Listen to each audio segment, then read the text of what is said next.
Live streams are up and you're set to begin at 9. Thank you.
Good morning.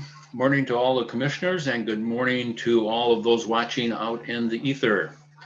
As chair of the commission, I call this meeting of the Michigan Independent Citizens Redistricting Commission to order. This Zoom commission meeting is being live streamed to YouTube. For anyone in the public watching who would prefer to watch via a different platform than they are currently using, please visit our social media at Redistricting MI to find the link for viewing on other platforms. Our live stream today includes closed captioning. We have ASL interpretation available for this meeting. If you would like easier viewing options for the ASL interpreter on your screen, please email us at redistricting@michigan.gov and we will provide you with additional viewing options. Similarly, if you would like access to translation services during the meeting, please email us at redistricting@michigan.gov for details on how to access language translation services available for this meeting. Translation services are available for both Spanish and Arabic. Please email us and we will provide you with a unique link and call-in information. This meeting is being recorded and will be available at redistrictingmichigan.org for viewing at a later date. This meeting is also being transcribed, and those transcriptions will be made public and available and posted on redistrictingmichigan.org, along with written public comment submissions. Members of the media who may have questions before, during, or after the meeting should direct those questions to the Communications and Outreach Director, Edward Woods III, at woodsf3@michigan.gov. For purposes of the public record and for members of the public watching, I will now request the Department of State staff to take note of the members of the commission present. Sally, would you please call the roll? Good morning, everyone. Commissioners, when I call your name, please unmute yourself and indicate the location that you are attending remotely from. Doug Clark. I'm present, and I am remotely in the meeting from Rochester Hills, Michigan. Juanita Curry. Anthony Eade. Present, remotely attending from Detroit, Michigan. Brittany Kellum. Good morning, present and remotely attending from Detroit, Michigan. Rhonda Lang. Present, attending remotely from Reed City. Steve Lett, Present and attending from Lee County, Florida. Cynthia Orton, Present, attending remotely from Battle Creek, Michigan. MC Rothhorn, Morning, present, attending from Lansing, Michigan. Rebecca Zatella, Present, attending remotely from Wayne County, Michigan. Janice Follett, Present, attending from Highland, Michigan. Aaron Wagner, Present, attending from Charlotte, Michigan. Richard Weiss, Present and attending today from Muskegon, Michigan. Dustin Witches. Present and attending from Ann Arbor, Michigan. 12 commissioners are present. There is a quorum. Thank you, Sally. If commissioners would take a look at our agenda, are there any additions, deletions, or corrections to the agenda? Sue. I just want to note that Juanita Curry joined us during the roll call, so she is also present. Thank you. So, Thank you for that. I would note that I am going to add a break after unfinished business and prior to continuing education. We will have been supposedly going at it for about an hour, and the continuing education will be an hour, so that will give us a chance to take a brief respite before we sit down for the hour continuing education. Having said that, I would entertain a motion to adopt the agenda as amended. Aaron and Cynthia. All in favor, raise your hand. It is adopted.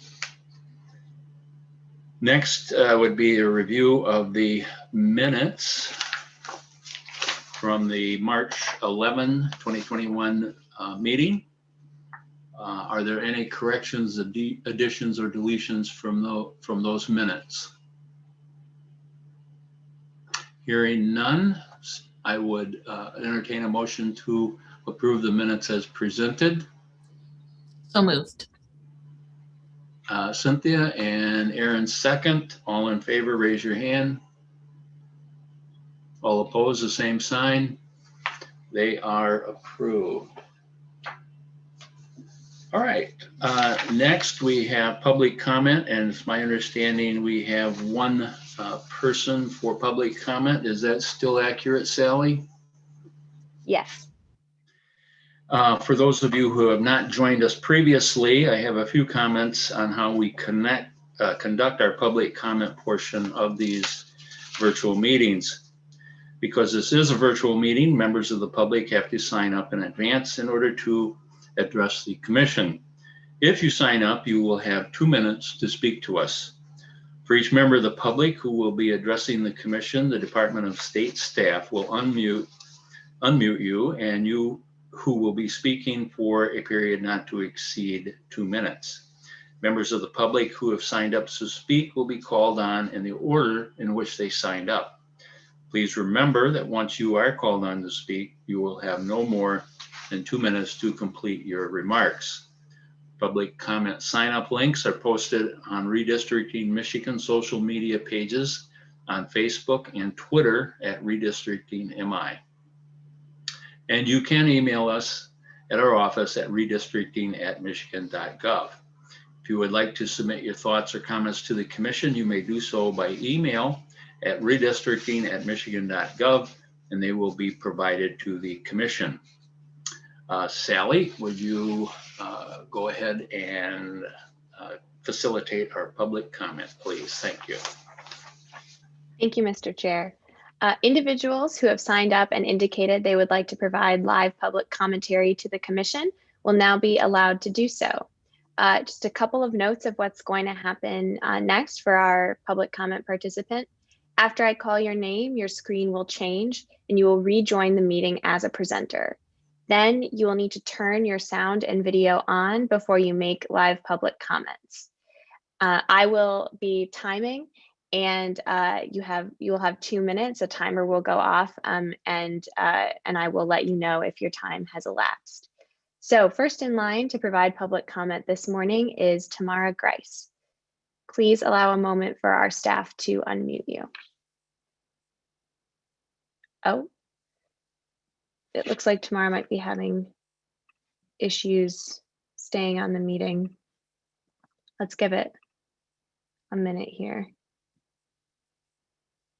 It looks like Ms. Grice is no longer in the meeting. So, Mr. Chair, I think you can proceed.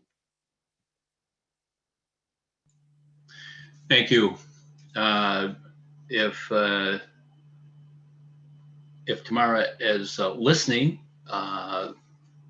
you can certainly sign back up for our next meeting and come back and talk to us. All right. A comment now on public comment statements that are sent to us. As anybody who has watched this knows, we encourage members of the public to send us emails, mails, snail mail, however you want to get it to us, for public comment in advance of the meetings. Normally, we receive between 30 and 50 emails per week.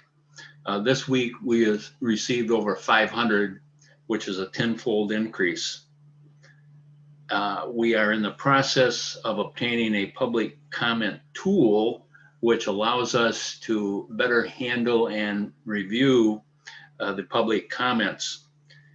Until that time, the Michigan Department of State staff is handling these manually. Needless to say, handling 500 public comments and getting them to us is a major undertaking. The MICRC is committed to a fair and independent redistricting process, and we do welcome your public participation and your public comments. The MDOS staff continues to process the public comment received, and all comments will be forwarded to the Commission and entered into the official record of the MICRC at either this meeting or a meeting next week. And I would say that we have received a substantial number of the public comments which have been processed to date that specifically pertain to this meeting or other comments from prior meetings. Public comments directly related to action items on today's agenda have been provided, as I just stated, to the Commission prior to the meeting. We thank you for your patience as we move forward in addressing the volume of emails received. Your public comment is very important to us, and we appreciate your input. And those, all of the public comments will at some point be posted on the website and in the archives for you to look at. Thank you for that. Next would be the Executive Director report. Sue. Happy Sunshine Week, Commissioners.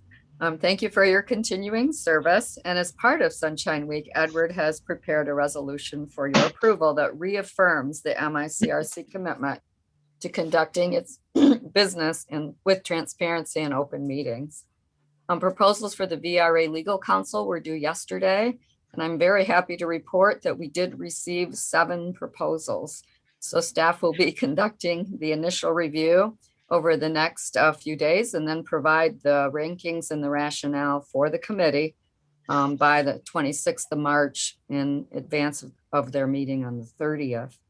We have a really full agenda meeting again today, so let's proceed with our icebreaker, which is please share one of your favorite quotes. And I'm going to start with Doug today. Thank you, Sue. I have a number of quotes that I really get a kick out of, but they're somewhat politically oriented, so I'm going to bypass that part of it. So the one that really stands out in my mind is one from Vince Lombardi, who was a football coach a number of years ago. And his quote was, "Winning isn't everything, but wanting to win is." So that's a good quote to live by. Okay, thank you, Doug. How about you, Janice?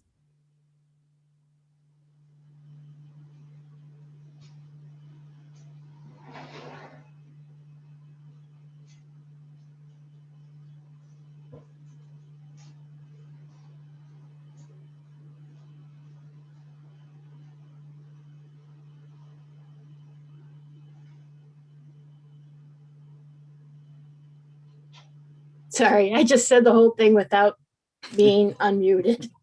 I have one from Einstein. Can you hear me? Yes.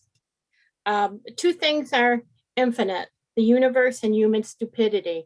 And I'm not sure about the universe. Oh, oh my. Okay, Cynthia, how about you? So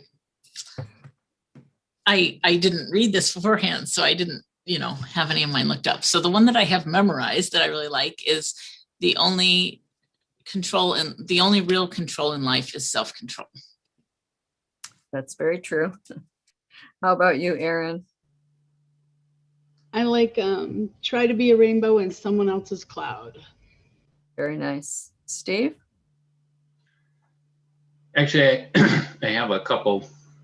I looked up one. So there are two primary choices in life: to accept conditions as they exist, or to accept the responsibility for changing them, by Dennis Waitley. And I thought that pertained to the commission very well. And the one that I have had for years and years and years and had on the front of my desk sitting looking at my clients was, it always helps prove how right you are if you wave your arms and jump and scream. Okay, thank you. Richard, how about you?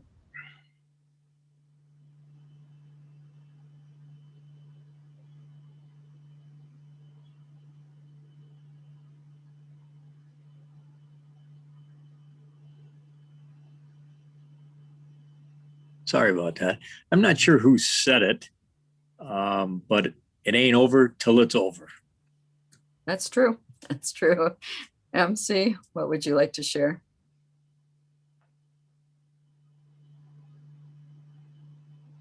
I have a quote from James Baldwin, who's somebody that I suppose has helped me a great deal with understanding myself as a man in the United States of America. And I was a stay-at-home dad for a long time with both my girls, and this was one of my favorite quotes that he said. James Baldwin said something like, "Children have never been very good at listening to their elders, but they have never failed to imitate them." Yes, and it was one of those. True. Yeah. Very true. Dustin, how about you? I also don't know who said it, but I believe it goes, winning doesn't always mean you're being first. So true. Yep. Thank you. Juanita, how about you? I don't know who wrote this quote either, but we rise by lifting others. And I just like that quote. Yes, very nice. Thank you. Anthony, how about you? So I have two actually. And y'all know that I'm the resident nerd here. So my first one is from Lord of the Rings. And it's when Frodo is talking to Gandalf and he's kind of lamenting having to carry the ring. And Gandalf tells him basically that all we have to decide is what to do with the time that is given to us. Kind of saying to make the best out of the situation, and it's not our purpose to decide the situations that are in front of us sometimes. And the other is from Hippocrates, and it's, wherever the art of medicine is loved, there's also a love of humanity. Okay, very fitting for your career. Thank you. Brittany. So I'm not a quote person. I am a person that likes like family and friends and loved ones, like anecdotes from them. But I will say, and this one is based on the Bible, but I think it could be applicable for anyone, is let us not be weary in well-doing, for in due season we shall reap. So this idea of resilience and endurance, and keep at whatever you're doing, because it'll turn out as it's supposed to. Thank you for sharing that. Rebecca?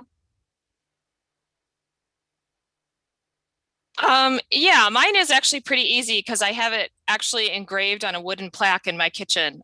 So it's a abbreviated version of JFK's Man in the Moon speech.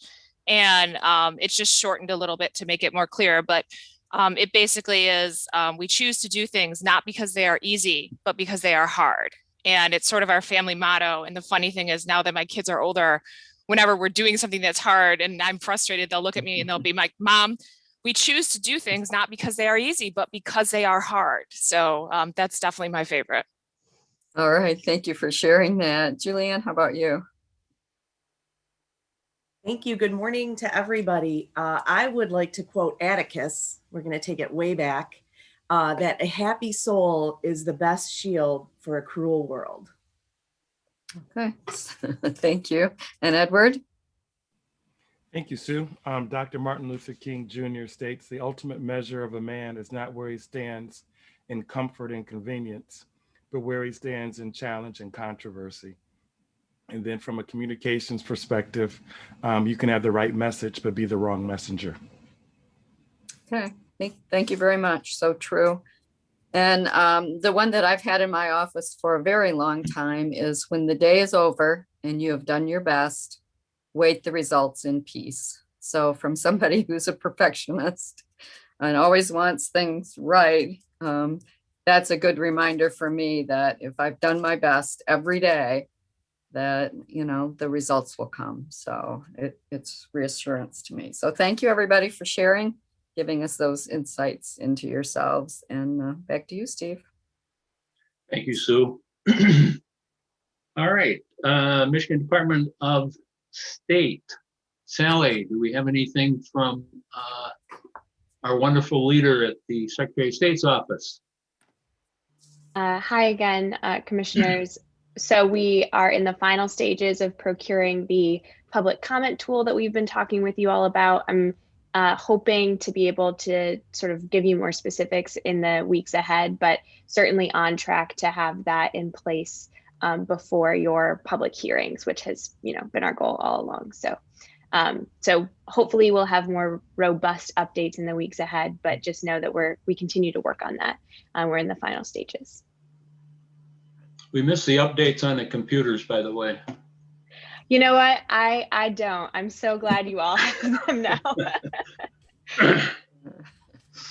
All right. Any questions for Sally from anybody? All right. Unfinished business, EDS appendix resolution. Julianne. Yes, good morning, commissioners. There was a cover memo and the draft appendix was forwarded to your attention. Both of those items will be posted on the commission's website for the public to view. And they correspond with the commission's direction on March 4th to include a racially polarized voting analyst to the EDS contract. So this appendix is before you for consideration.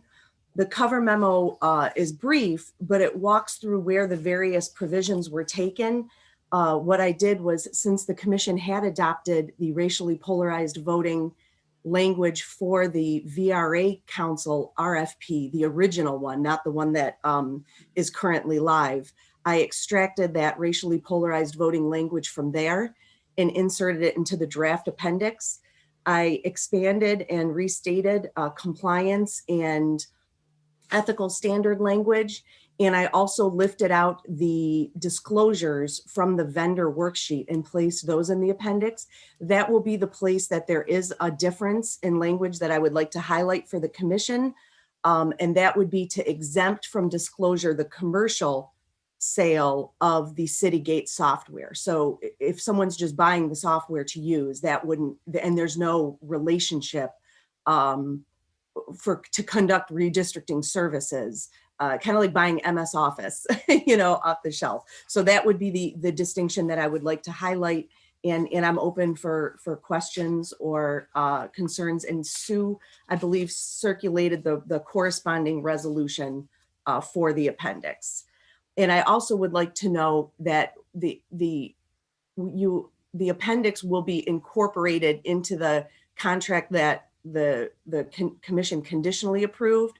So when it's finalized, it will be one whole document. Any further changes after that point would be contract addendums. I wanted to make sure that was clear too. Thank you. Brittany, you want to take the lead on this, please?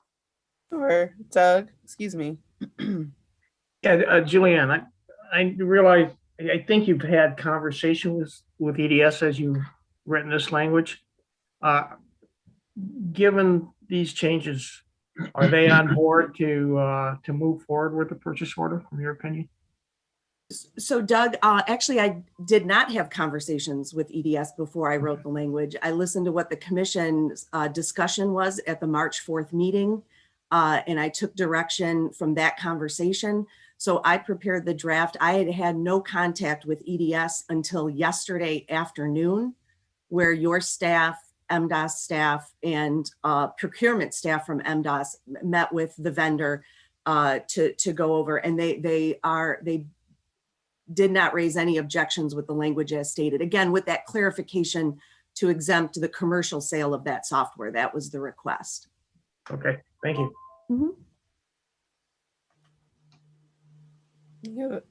I don't know what's going on with my voice today. Any other questions? MC. It's less of a question, but I really appreciate, Julianne, the language, sort of the difference between an appendix and an addendum.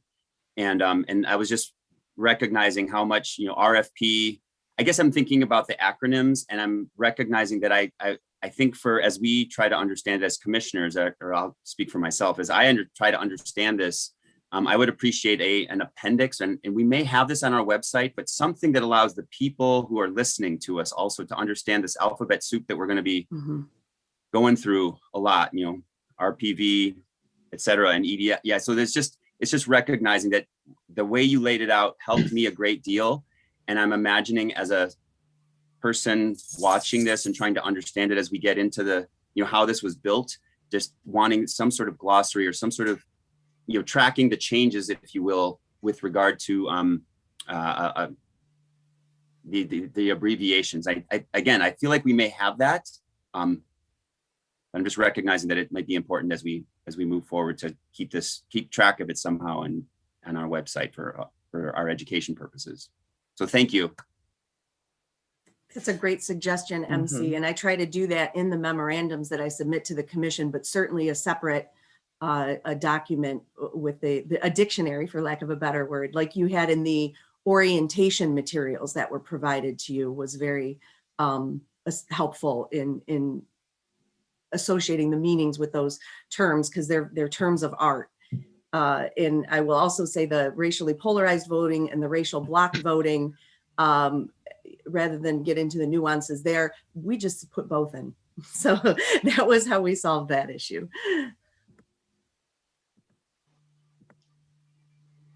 Any other thoughts or questions? I would move to accept the resolution if there's no other comments. Yeah. Aaron, second. Okay, any further discussion? Not seeing any. All in favor of the resolution signify by raising your hand. All opposed, the same sign. That passes. Julianne, anything else in regards to that? No, thank you, Mr. Chair. Just to let the commission know, it will go back to the MDOS procurement staff that's working on behalf of the commission, and the notice of intent will be posted, but the commission has authorized the base contract in addition to the addendum that the commission wanted. So we'll keep the commission posted in the future on the contract status. Thank you. Okay. We're up to continuing education, and we're awfully early. Where are we with that, Sue?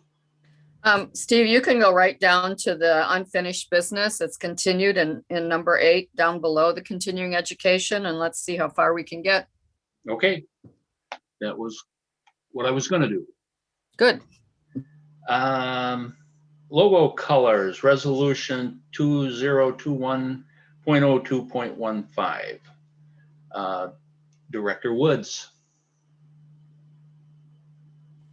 Thank you, Mr. Chair. Let me put the presentation on the screen, and I will keep it up.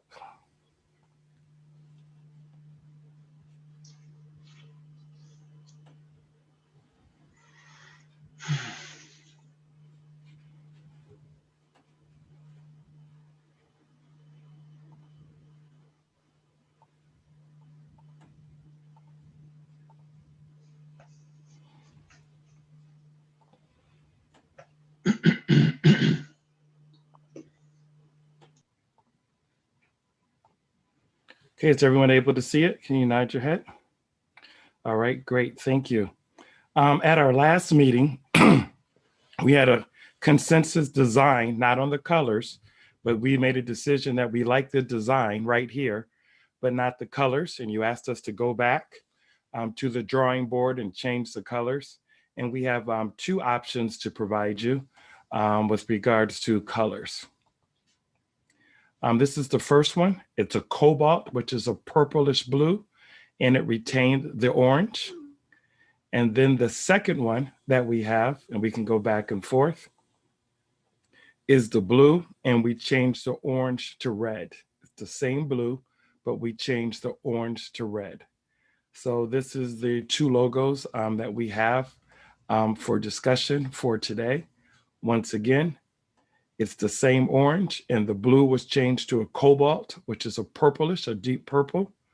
And then the second one is the same blue as before, but we changed the orange to a red. If there's any questions, I can take them at this time. I don't have a question. I just think for me, logo one, just thinking about the other comments that were made in terms of what inferences people could make with the design, with the color choices, but that's my vote. I would vote for the cobalt. And Doug? Yes. To me, Edward, the purple and the blue were basically the same color. I mean,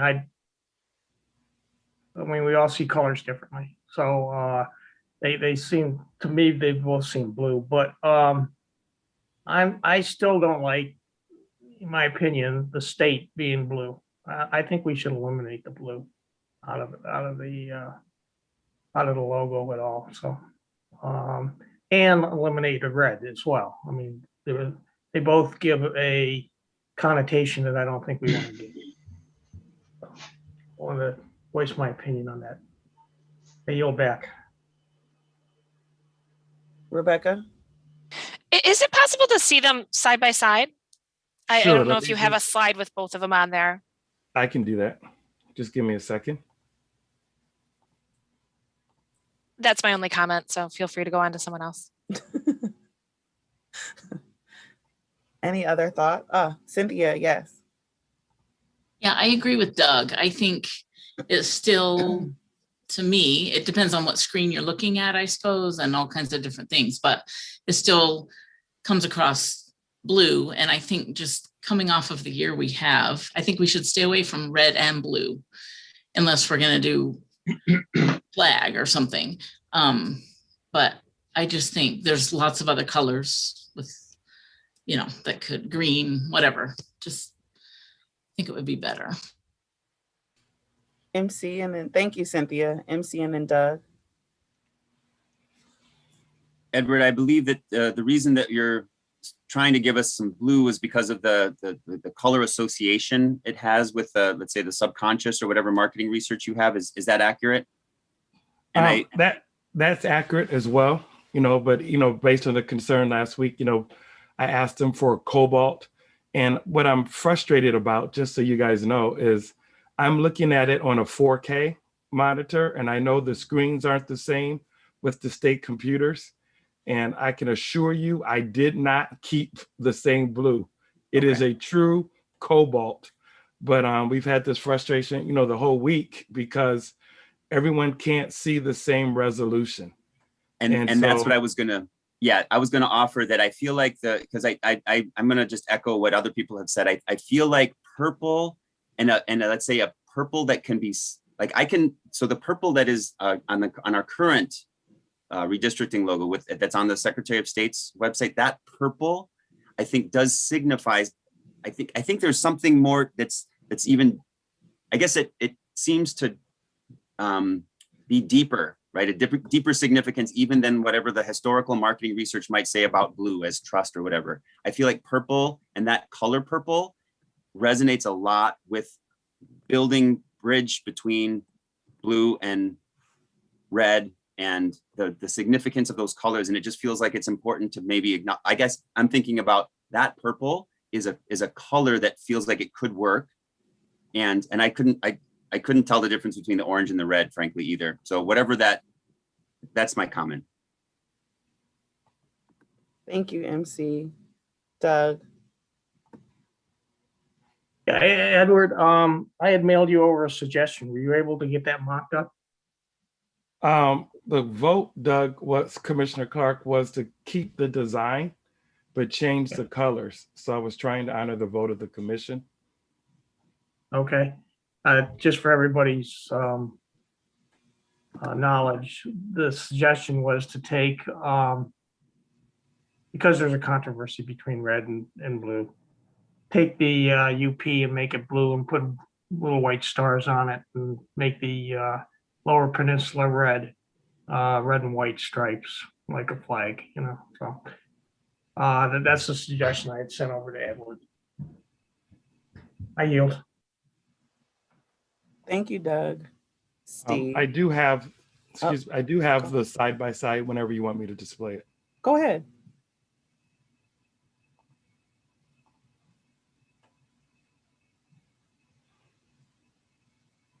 On So mine, I can definitely tell the difference between the blue, but that's just my eyes and my screen. But it's a deeper purple. And the reason why the graphic artist asked us to go deeper than the color is for contrast for those who might have visual impairment. They want you to go deeper than the orange or the red so that they can see the contrast, even, or if we have to print in black and white, the contrast is more distinct. Thank you, Edward. Steve. I think I agree with whoever's saying not to use blue and red. The design is fine. I think we should use different colors so that regardless of the cobalt blue or sky blue or robin eggs blue, whatever, I would like to see different colors than blue and red. So blue and orange or what? Okay. That's Rebecca and then Sue. I actually really like the cobalt with the orange. I think it looks very crisp and clean. I personally am not a fan of that purple with our original logo. I just think the purple with the orange, it just, you know, maybe it's because I've reviewed a lot of marketing documents. I just don't think the messaging on that is very clear. And I think the purple is kind of sickly. I don't know. I don't know. I don't care for it. I think that the darker blue with the orange looks very nice and crisp and clear. I don't think it has the strong political connotations that the red with the blue does. I feel like that very much is sort of presenting Republican versus Democrat. And as an independent, I can tell you there's lots of other political views other than Republican Democrat.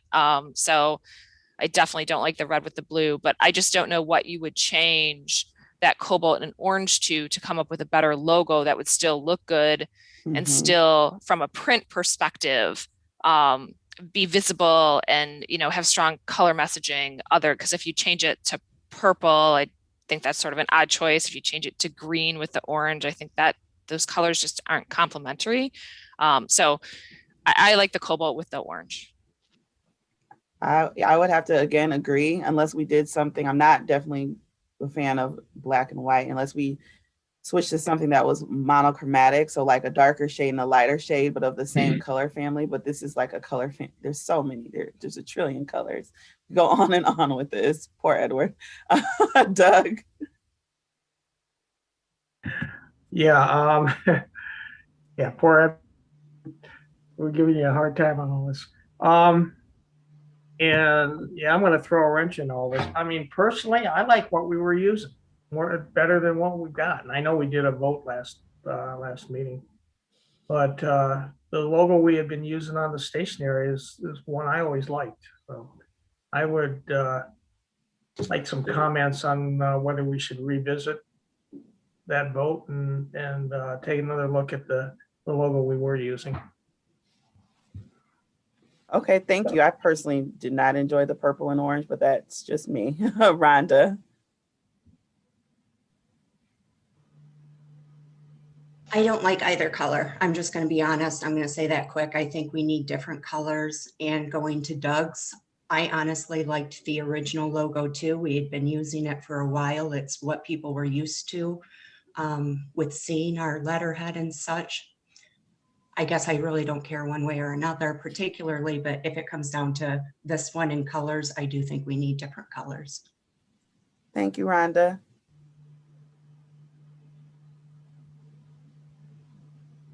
Sue? The original logo doesn't say anything about the commission. So it really was appropriate for when the commissioners were selected or before the commissioners were selected. It was more about process, but it does say nothing about the Independent Citizens Redistricting Commission. And this is your logo. This is your identity. This should be on your business cards. And if possible, if we can get this resolved today, it's important because we're stopping Edward from moving forward with his work during the weeks that we're debating colors, et cetera, on the logo. So whatever you can do to resolve this would be much appreciated. Thank you. Thank you, Sue. Anthony and then Cynthia. Yeah, so I'm looking at this on a pretty good monitor, and on my screen, number one does look like a more dark purple rather than a blue. So I like the first one, but from what it sounds like a lot of people would prefer to go with a color similar to the purple that was on the Secretary of State's selection logo. So do you guys want to vote to do that just so we can move this along, or pick number one? It'd be good if we decided what to do so we can give Edward some clarification going forward. I think we should definitely decide. Can we hear from Cynthia and then Edward? Well, I agree that when we see them side by side, I can tell that one is a little more purple than the other, and I can tell that one's more orange than red, but people aren't going to be seeing things side by side. They're just going to have one. So I just really feel it's a small thing, and yes, we need to get it taken care of, but I think we should just try maybe green with purple or something that isn't red and blue.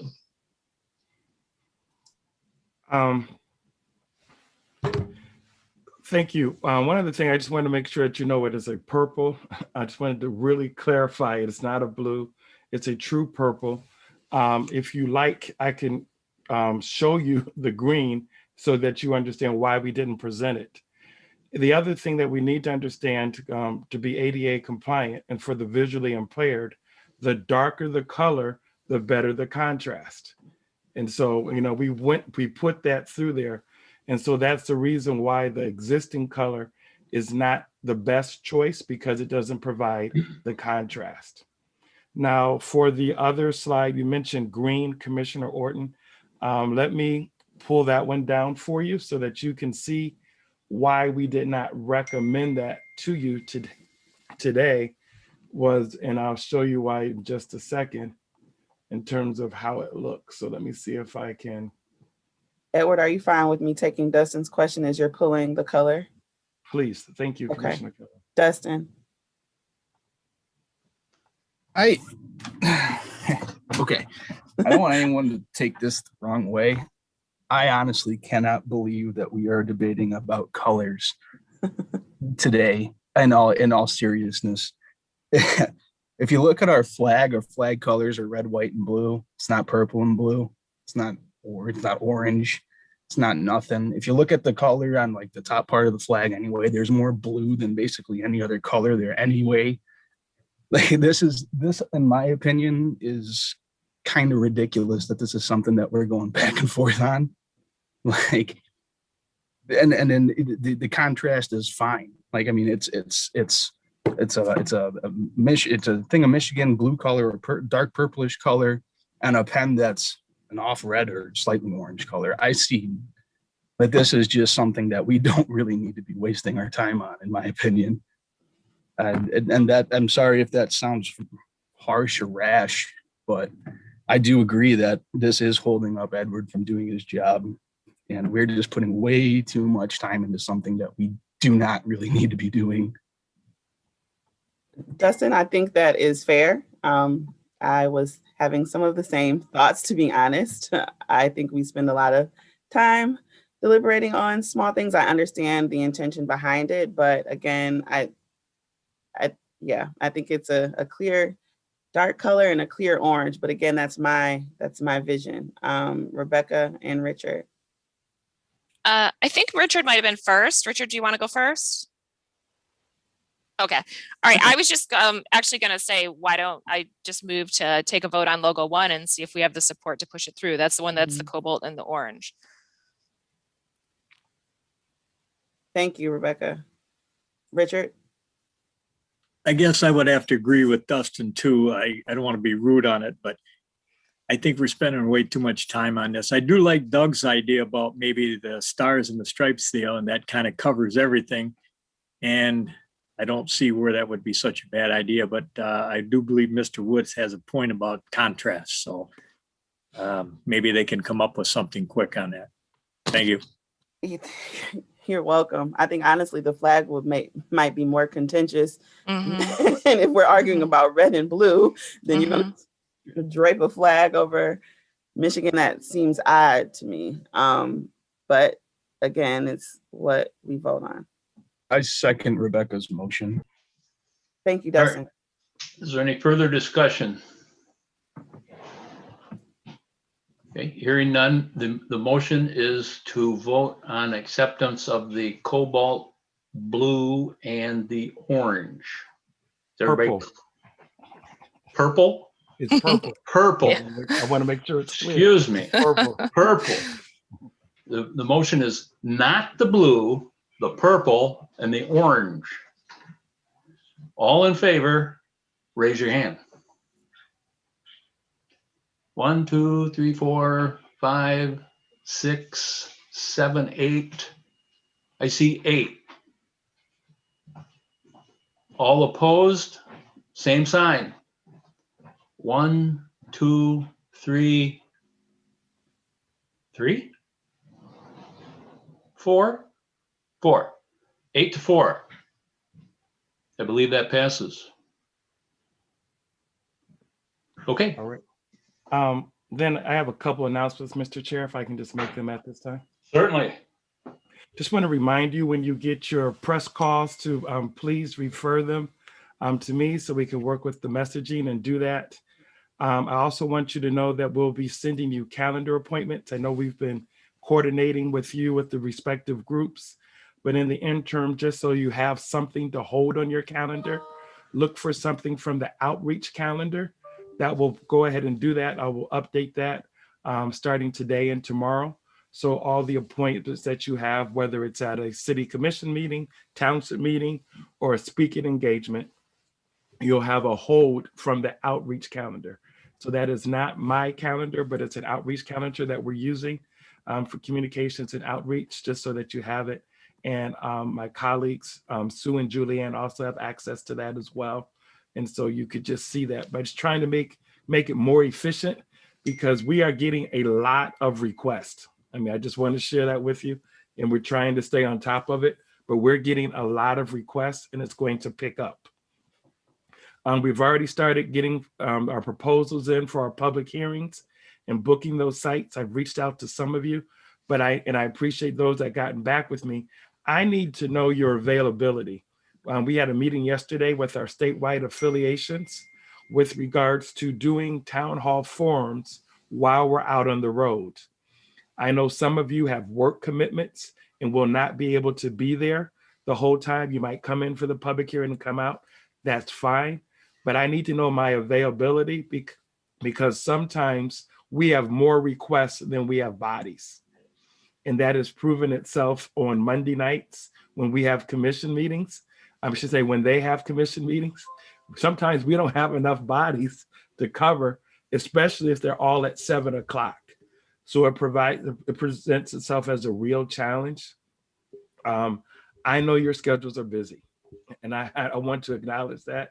I know you have families and commitments, but I do want to know the flexibility. So if one of these state affiliations calls us and they're looking for dates to see if I can have commissioners available, it's easier for me, instead of going back and forth, to do it than if I know your availability for those 8 weeks in May and June. So just wanted to share that with you, because that's kind of important. Next week, We need to talk about our public hearing times in the process and right now, what I would like to propose that we look at a window between 10 and 8. Obviously, there'll be some breaks. There'll be meal breaks, but we can figure that out. But we're trying to make sure we can accommodate first, second, and third shift workers. So just kind of wanted to share that with you.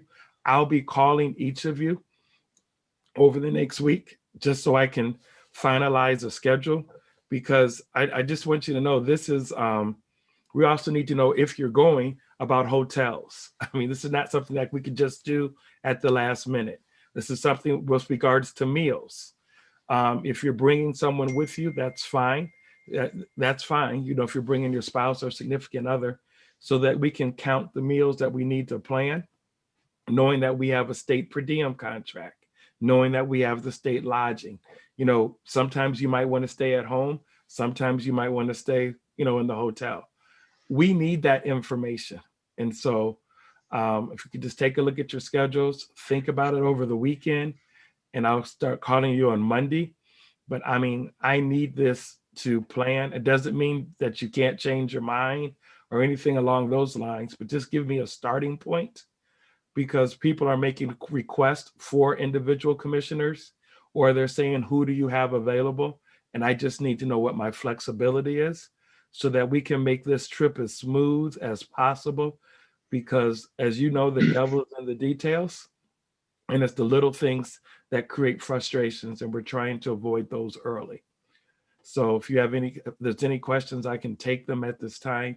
But we have doubled our list, and we're waiting for a few more to join us. But we have about 30 statewide partners that are working with us. And so you add the 30 partners with 13 commissioners with multiple dates. It's just me, so I'm just telling you, I need your help. And I just want to, hopefully I said that respectfully, kindly, but I need your help. And if you're not available, which is fine, I just need to know who's available so that they can pick their options. So thank you for listening to me, Mr. Chair. And if I have any questions, I can take them at this time. Hey, Doug. Yeah, Edward, can we get on the agenda a discussion on this 10 o'clock to 8 o'clock time frame that you're talking about for the public hearings? I'm sure it's just a suggestion, but yes, let's. I just wanted to suggest it this week, and then let's talk about it next week. Whatever works for the commission and yourself. But I have my opinions on it, and I'm sure others do as well. So thank you. I yield back. Rhonda. I brought this up, but I just want everybody to know that I brought it up. Will we be provided a list of the places that are requesting town halls? If there's specific people they're requesting, can we get a list of that so we can see where these are located and stuff before we commit? Sure. As I shared, just so I could share with everyone else, I made the formal request yesterday during our communications and outreach meeting. And so that's what I did. But if you would like to see them, we do not have any requests right now. I'm asking our partners to set up requests, and knowing that we're going to be there for the public hearings in May and June. It just makes sense while we're there, because of the concern about cost, to see if we can do some town hall forums when we're in the UP, when we're in Northern Michigan, when we're in Western Michigan. That's the, I'm trying to be proactive. So it's not like I have those requests, and yes, I just made the request yesterday with regards to that. It does not mean we can't do town hall forums while we're not on the road. Let me be clear. It doesn't mean we can't do town hall forums on the weekends. It's just that we are out for 8 weeks. While we are out, and if you're available, I'm just trying to maximize the time so that we can be, so I could address the concerns about cost while we're on the road. Rhonda, go ahead. So I misunderstood when you said a lot of requests have come in and they're requesting people already. Right. This is we have speaking engagements in April that people have made requests for, and I've reached out to commissioners. for those. I haven't gotten town hall requests. I'm getting speaker requests. What I'm trying to do is be proactive with the town halls to see who's available. I think there are some meetings that I'm trying to set up with Native Americans and others, and just would like to suggest, hey, this week we're close to this area. Would this work if we could get a commissioner or two, if you want to set up a town hall forum while we're on the road in these areas? So is your plan just to do the town halls while we're doing the public hearings? Can we not do town halls in April or July? We can do town halls in April or July. I'm just trying to be efficient because of the concern raised about money to say, hey, we're in town here. So I'm being proactive. And knowing that I have a team of 30 statewide organizations that are willing to help us as a part of that, I was just trying to take advantage of that. But we can do town halls whenever the commission wants to do them. This is just a proactive stance on my part based upon the commission approving the public hearings last week. Anybody else? MC. I really hear that, Edward, and I appreciate the. I guess I'm just remembering that we did pass a budget, and we're trying to stay within that budget, and I appreciate that it's not easy to coordinate all these things, and so yeah, just wanted to acknowledge I really appreciate you trying to do that. Thank you. Hey, we're at the point in time that the continuing education is set to begin. Sue, are they ready? Because I want to take 5 or 10 minutes here before we start. Let's take our break. If we take a 10-minute break, then they'll be starting pretty close to on time, and that will give the MDOS staff time to make sure we get all the presenters on board. Very good. 10 minutes. We'll be back at 5 minutes after the hour.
Okay, Sue, looks like everybody's back. Please introduce our guests. Okay, we're very pleased to have Matt Grossman arrange our continuing education for us. He is from Michigan State University, and you're going to hear from him a little bit later. He's going to give you a little bit of homework for next week. But he has arranged for 3 panelists this morning to present. And Matt, I was unsure if you wanted to do the introductions of these guests or if you wanted me to, if you're with us. Go ahead. Okay. First of all, we have Tom Avaco, and we have met him before. He's from the University of Michigan Center for Local, State, and Urban Policy, known as Close Up, at the Gerald Ford School of Public Policy at the University of Michigan. So he's directed that center since 2001. And before that, he spent 11 years with the American National Election Studies at the U of M. So he has a couple of degrees from U of M, so go Maize and Blue. We appreciate Tom coming back to present once again on the topic of communities of interest this time. And many of us did watch the webinar that was done by the U of M students and staff. We appreciate that. Also with Tom today is Mariana Martinez. She is the in Civic Engagement Initiatives Director for the Michigan Nonprofit Association, also known as MNA in our alphabet soup world. Prior to joining MNA in 2020, she served a Detroit City Council member as her chief of staff. And prior to that, she was with the Kresge Foundation and also worked as a deputy director for a nonprofit in Paris. So she brings a wide degree of experience and has a master's in public administration in nonprofit management from Oakland University. Also joining us is Susan Smith. She's with the League of Women Voters for Michigan. She's their vice president of advocacy and is a past president of the league and has been working on redistricting reform in Michigan for the last decade. She's a retired Central Michigan University business professor and administrator where she spent 20 years. And while in Mount Pleasant, she was on the Board of Education, on the City Commission, and she also served as the mayor. So again, she has a breadth of experience in service to community and to our state. So I'm going to let Tom, I believe, take it away, and we'll get some information on communities of interest. Thank you. Thank you, Sue.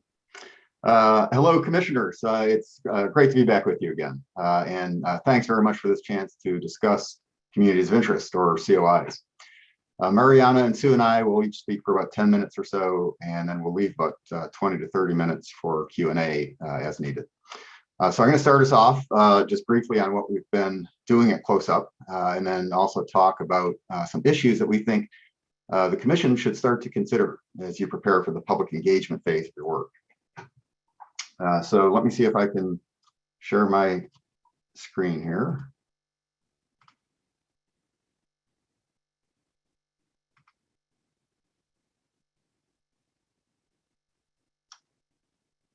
Are you seeing my screen?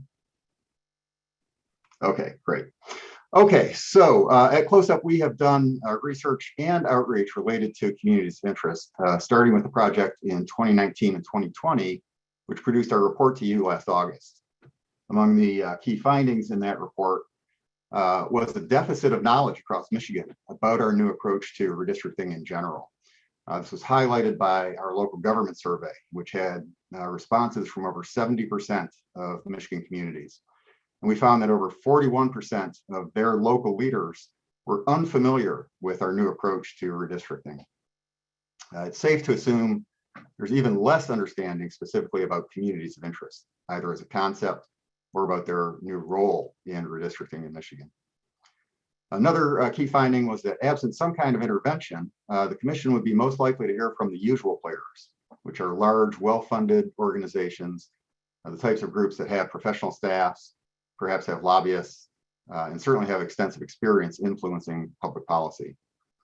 By comparison, the types of COIs you'd be unlikely to hear from are those that have few resources, that lack professional staffs, that don't have lobbyists, are often overlooked and marginalized in policymaking. Michigan is a big, diverse state, and communities of interest is a new policy idea for us. It's a complicated one. And so it's going to take time and sustained effort to get to widespread understanding of this new approach, especially for the types of groups that are not normally engaged in policymaking. And there's not a lot of time to do this.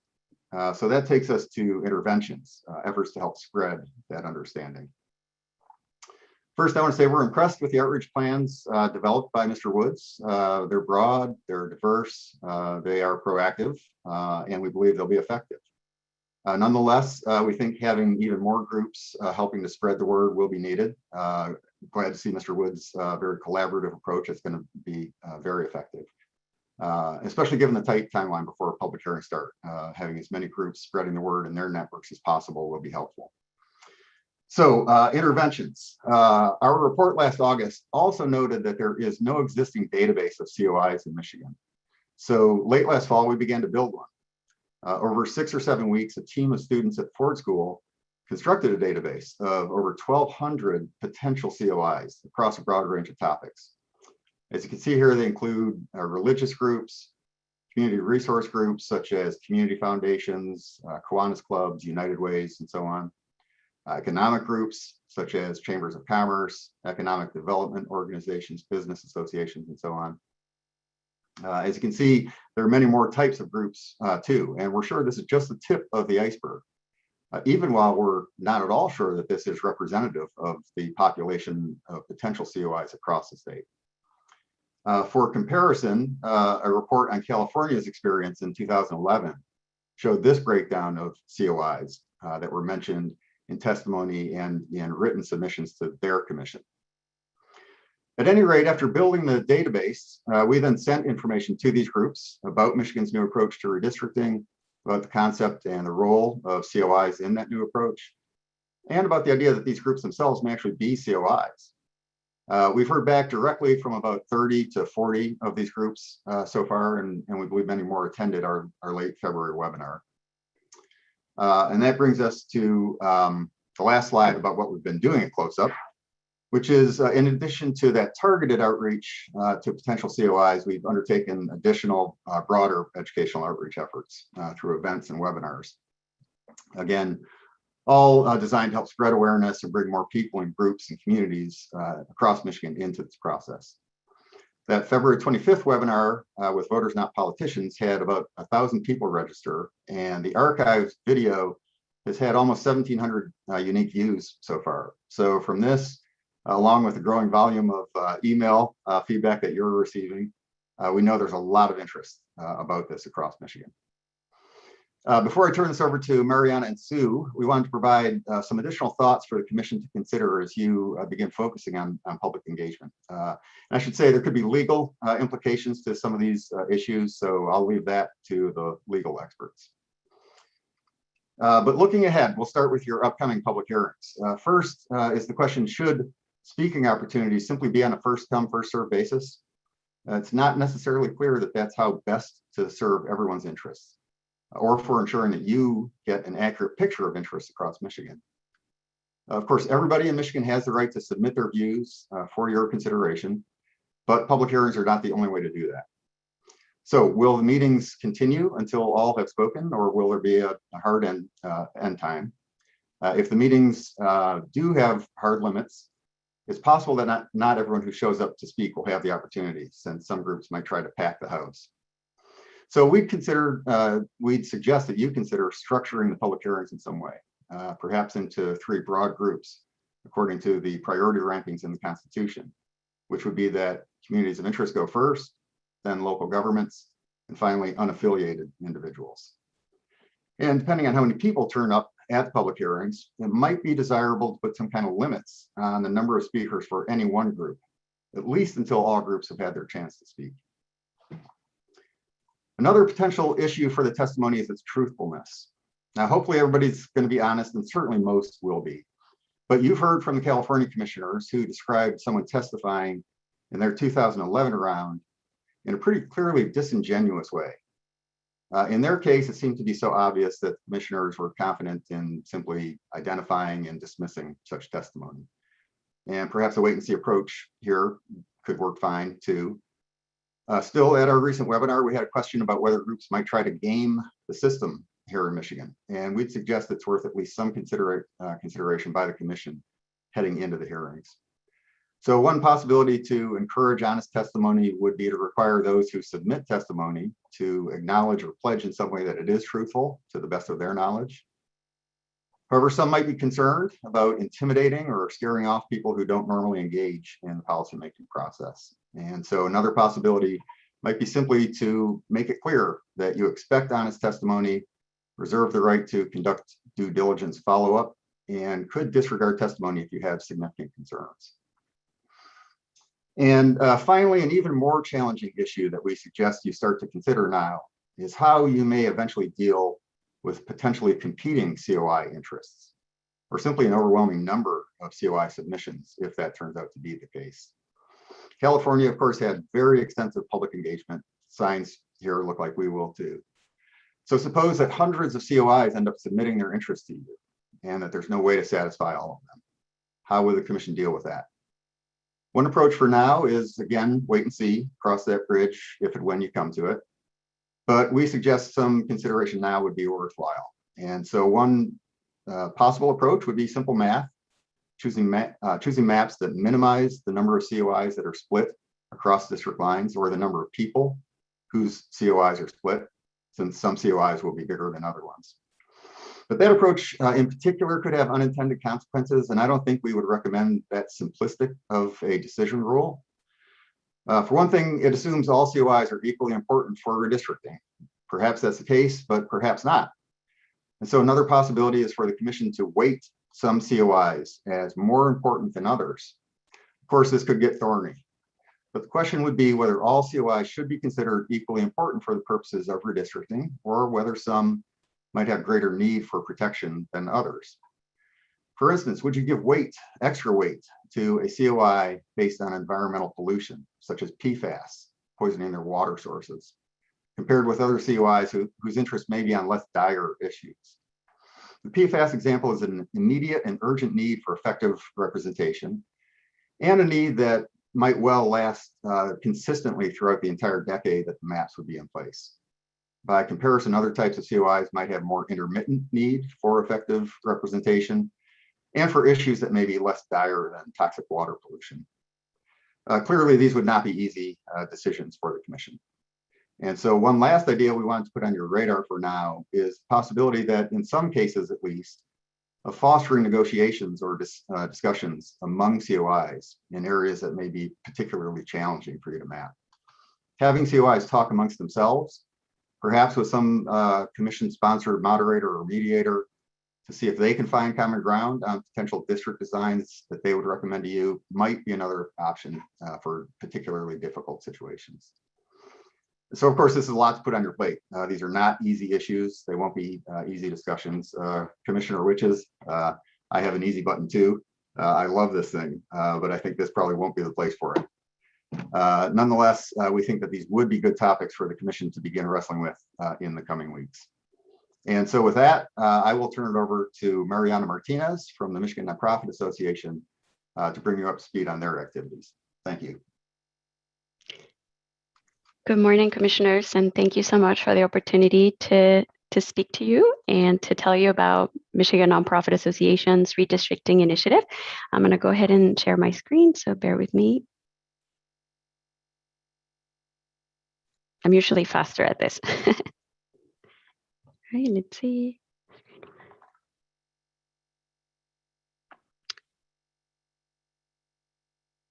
Apologies. Can you see my screen? Can you just let me know you can see my screen? Okay, thank you.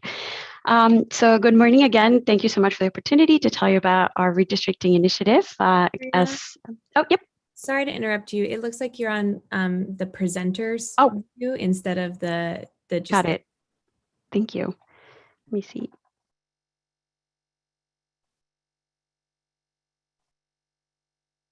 There we go. Oof. Now, can you see it now? It's still on presenter view. If you go to the display settings and just say, I think it's mirror image, or at the top, once you go to presenter view, you can adjust, I think.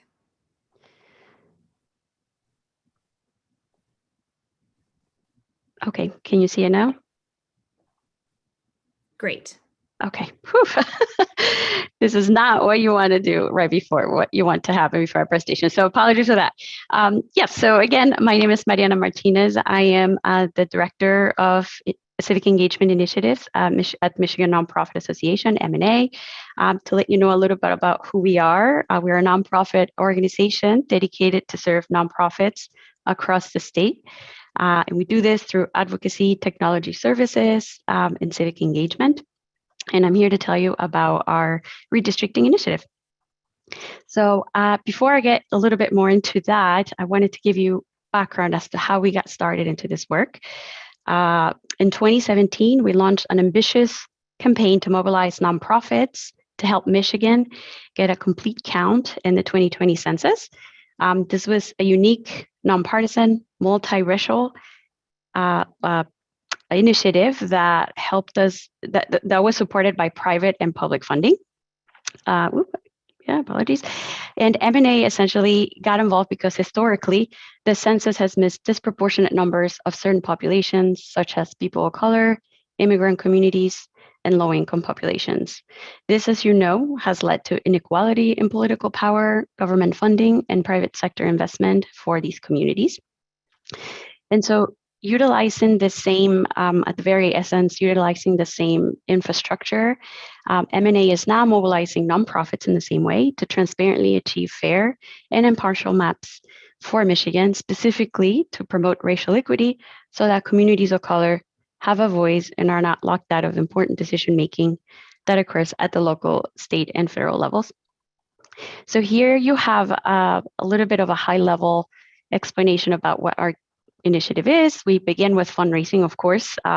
It's important to note that we continue to fundraise efforts to ensure that we expand the work that we're doing and reach more nonprofit organizations, therefore to be able to reach more communities across the state. And education and awareness is essentially the most important thing that we're doing through a cohort of nonprofit organizations in different cities in Michigan.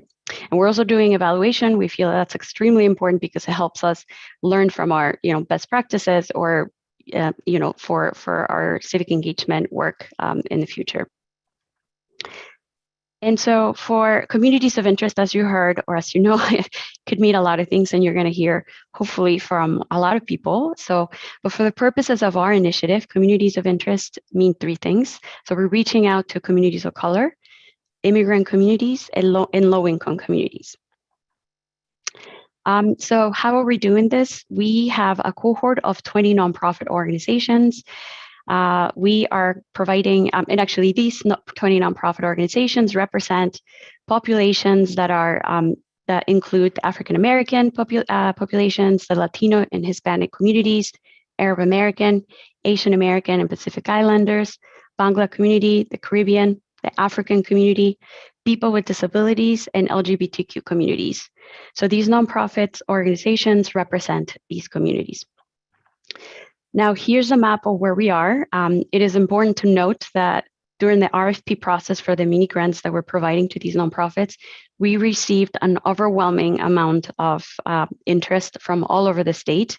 Unfortunately, with the funds that we had available, we were unable to meet that need. But I wanted to let you know that because it is important to note that community leaders and communities are very interested in getting involved in this effort. And so we had to, unfortunately, narrow down where we had to work with the nonprofits that we're working with. And these nonprofits are located mainly in Detroit, Flint, and Grand Rapids. It's important to note that we continue our fundraising efforts in order to, like I mentioned, expand the work onto different areas. And so here's just wanted to show you a little bit of who our cohort is, organizations that are based in Detroit, Grand Rapids, as well as Flint. And so how are we doing this? We are providing them with resources and tools, such as a communications toolkit that includes a social media campaign that basically explains what the redistricting is. Redistricting doesn't resonate in the same way that, say, census does. So it's important that we explain it in different ways so that people can understand what that is and ultimately participate in the process. That's ultimately what we're looking for communities to do. We're also providing technical support around the dissemination of their communication strategy. So how are we doing, helping them and supporting them and how to disseminate that message, how to provide, how to disseminate the tools, etc. An important component of this is the translation of materials. It is extremely, extremely important that our communities hear the message in their native language. It's not the same, nevertheless, hearing about redistricting or understanding what that is, not, even less so in a different language or in a language that it's not their own. So the translation of materials is something that we're working very intentionally with to ensure that the message gets to the communities that, normally don't usually hear about these processes. And then we provide continuous updates, right? I feel like I know you all because I watch you for every meeting. So we're following behind very closely on the decisions that are made with the commission. And so we provide updates to the cohort so that they know what important decisions have been made. We also provided or created e-newsletters so that they know when decisions are made or important updates that are happening so that they can in turn disseminate that to their communities. And here I wanted to just point out a little bit of some of the initiatives that they themselves are doing. The ingenuity that some of the nonprofit organizations are doing are amazing. So I wanted to highlight with you so you know how motivated people are to ensure that our communities are aware and educated on what redistricting is. So Facebook Live sessions, for example, that's your traditional in the new world that we're living in, but WhatsApp chain messages, for example, to tell you about, to tell communities about what redistricting is and want to talk to you or how to talk to you, how to engage with the commission. But for example, map contests at parks, weather permitting, that's something that we heard organizations are going to be doing, partnering with organizations, providing coffee hours, et cetera, et cetera. But some are also very, interesting, like TikTok videos to get, attention or gain attention from the youth, for example, or attending basketball games and talk about redistricting after a game to ensure that they have the full focus. So with that, we wanted to just ensure to let you know that our North Star essentially is we're leading with equity and inclusivity at the forefront.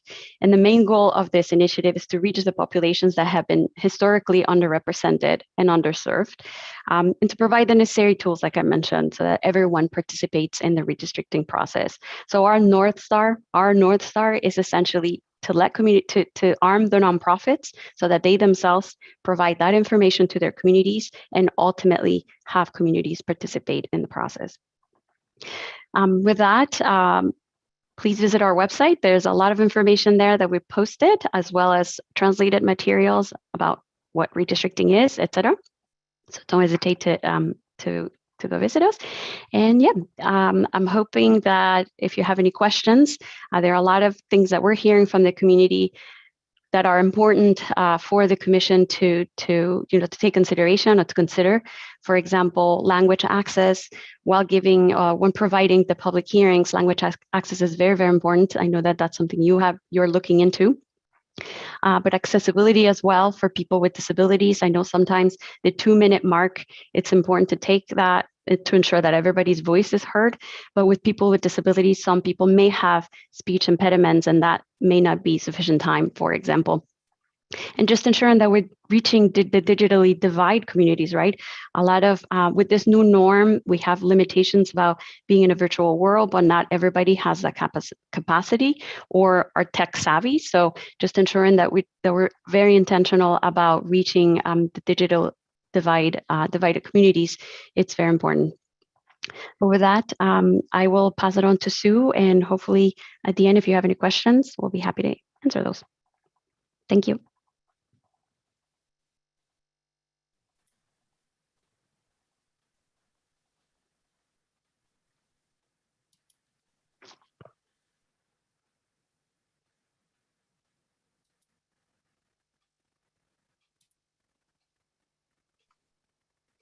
Sue?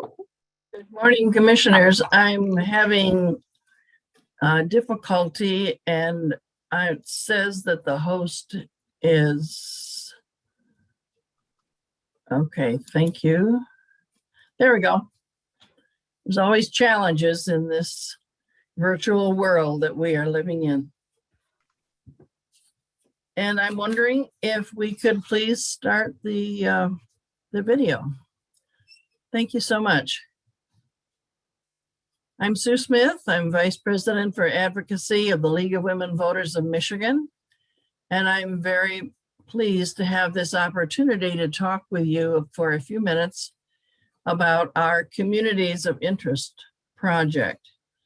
Before I do that, though, I would like to take a few minutes to talk about the League of Women Voters. We are a nonprofit organization that encourages the informed and active participation of citizens in government. The League does not support or oppose parties or candidates. You might be familiar with our nonpartisan voter guides and our candidate forums. We do take positions on issues after studying them and taking some kind of consensus. Redistricting reform is one of those issues. The League was formed in 1920, and we are now in 50 states. We have 27 local leagues in Michigan with 2,500 members covering 40 counties. Membership is open to anyone 16 and older. The League also works to increase understanding of major public policy issues through education. I'm here today to tell you about our Communities of Interest project, which is the latest part of our long-term project to reform redistricting in Michigan. That effort began in 2011 when the current maps were approved by the legislature. First, I'm going to describe the content of our planned 25 town halls, which will be held across the state. Then I'll tell you about the local league teams we've put together to identify and support communities of interest. We are going to concentrate our efforts on COIs that are not supported by an existing organization. Next slide, please.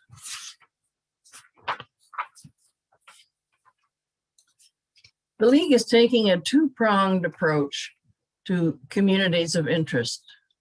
Number one, we are going to be hosting town halls in hopes that COIs will self-identify themselves. And secondly, we have recruited and trained over 100 League members who will operate in teams looking for and identifying COIs in their communities. Our town halls are aimed at the general public. They will be all across the state, and they will be put on by our 27 local leagues. We're well equipped to do this because we've been informing the public about the dangers of gerrymandering and advocating to end it since 2011. We provided educational programs to hundreds of people across the state in 2017 and 2018, and we supported the passage of Proposal 2, which created the MICRC and established the criteria that you will use to draw the district lines. We also provided educational programs about the 2020 census, first by in-person presentations, and starting about a year ago by providing copies of Census Bureau materials to food banks so they could put them in their bags or boxes to inform those who might not otherwise realize how the census affects the services they receive. In Washtenaw County alone, we estimate we reached about 3,000 people. These presentations also created connections between local leagues and other nonprofits with similar goals. We hope those connections will increase interest in our town halls and our efforts to reach communities of interest. Next slide, please. The town halls will use a common presentation explaining the process of drawing district lines, how gerrymandering affects the outcome of elections, and how the constitutional amendment passed in 2018 strives to ensure fair maps. The presentation will describe the MICRC, how members were selected, the process of drawing the maps, and the criteria which must be followed. We will focus on communities of interest, stressing their importance in the hierarchy of criteria, second only to federal law, the characteristics of COIs, and some examples. Finally, the town halls will focus on the importance of the MICRC's public hearings, what the schedule is, and how people can participate. COIs who are interested in finding out more or who would like our help in writing and giving their testimony or drawing maps will be encouraged to contact the local league. Next slide, please. I mentioned that we have a two-pronged approach. First was town halls, and second is our local league teams. Over 25 local league teams, which cover 40 counties, have been recruited and trained. For example, one team of 7 covers Washtenaw, Lenawee, and Livingston counties. The goal of the local teams is to identify local COIs, contact them, and offer support in the form of training. We are seeking COIs that are not already represented by another organization. As I think I have mentioned, we have trained over 100 of these local league members in how to do this work. They in turn now will educate COIs on how to write and give testimony, how to draw and submit maps, and the importance of their participation to our having fair maps in Michigan. We hope the town halls will spark self-identification by COIs, but we will also identify them by reaching out to individuals and groups with whom we have already made a connection, or by searching for them using techniques similar to those used by Close-Up. At the state level, the league is coordinating with several other groups similar work. The Michigan Nonprofit Association, for example, Voters Not Politicians, and others. I would like to close by mentioning a town hall that had happened in Detroit last week in conjunction with the Detroit Public Library. Following a presentation of the information about redistricting and the commission and how it works, we had a discussion of communities of interest. About 60 people participated in the virtual meeting, and one of the interesting communities of interest that was brought up was this area in Detroit, the southwest area of Detroit, where air pollution is causing public health problems.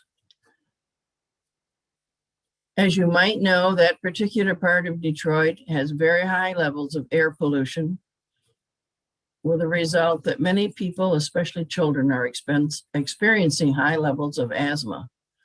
There is also pet coke stored on the ground along the river. Other communities of interest we have heard of as we begin this work include the people in Midland and Sanford in the middle of our state who experienced flooding when the Tobacco River dams broke. And now some of those folks are looking at mudflats instead of a lake.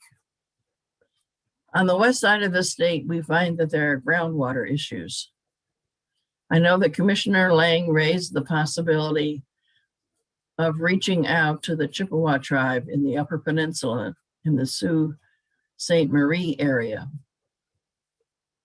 There are many of those tribes. In fact, there are 16 federally recognized tribes in Michigan. We will be reaching out to them as well. That concludes my presentation, and at the time that's appropriate, I would be glad to try and answer any questions anybody might have. Thank you, Sue and Mariana, both for the presentations and for the work that your groups are doing. So I'm serving as moderator for the panel. And so we've still got some time here for questions from the commissioners, if anybody has a question. MC, yeah, please. Thank you all.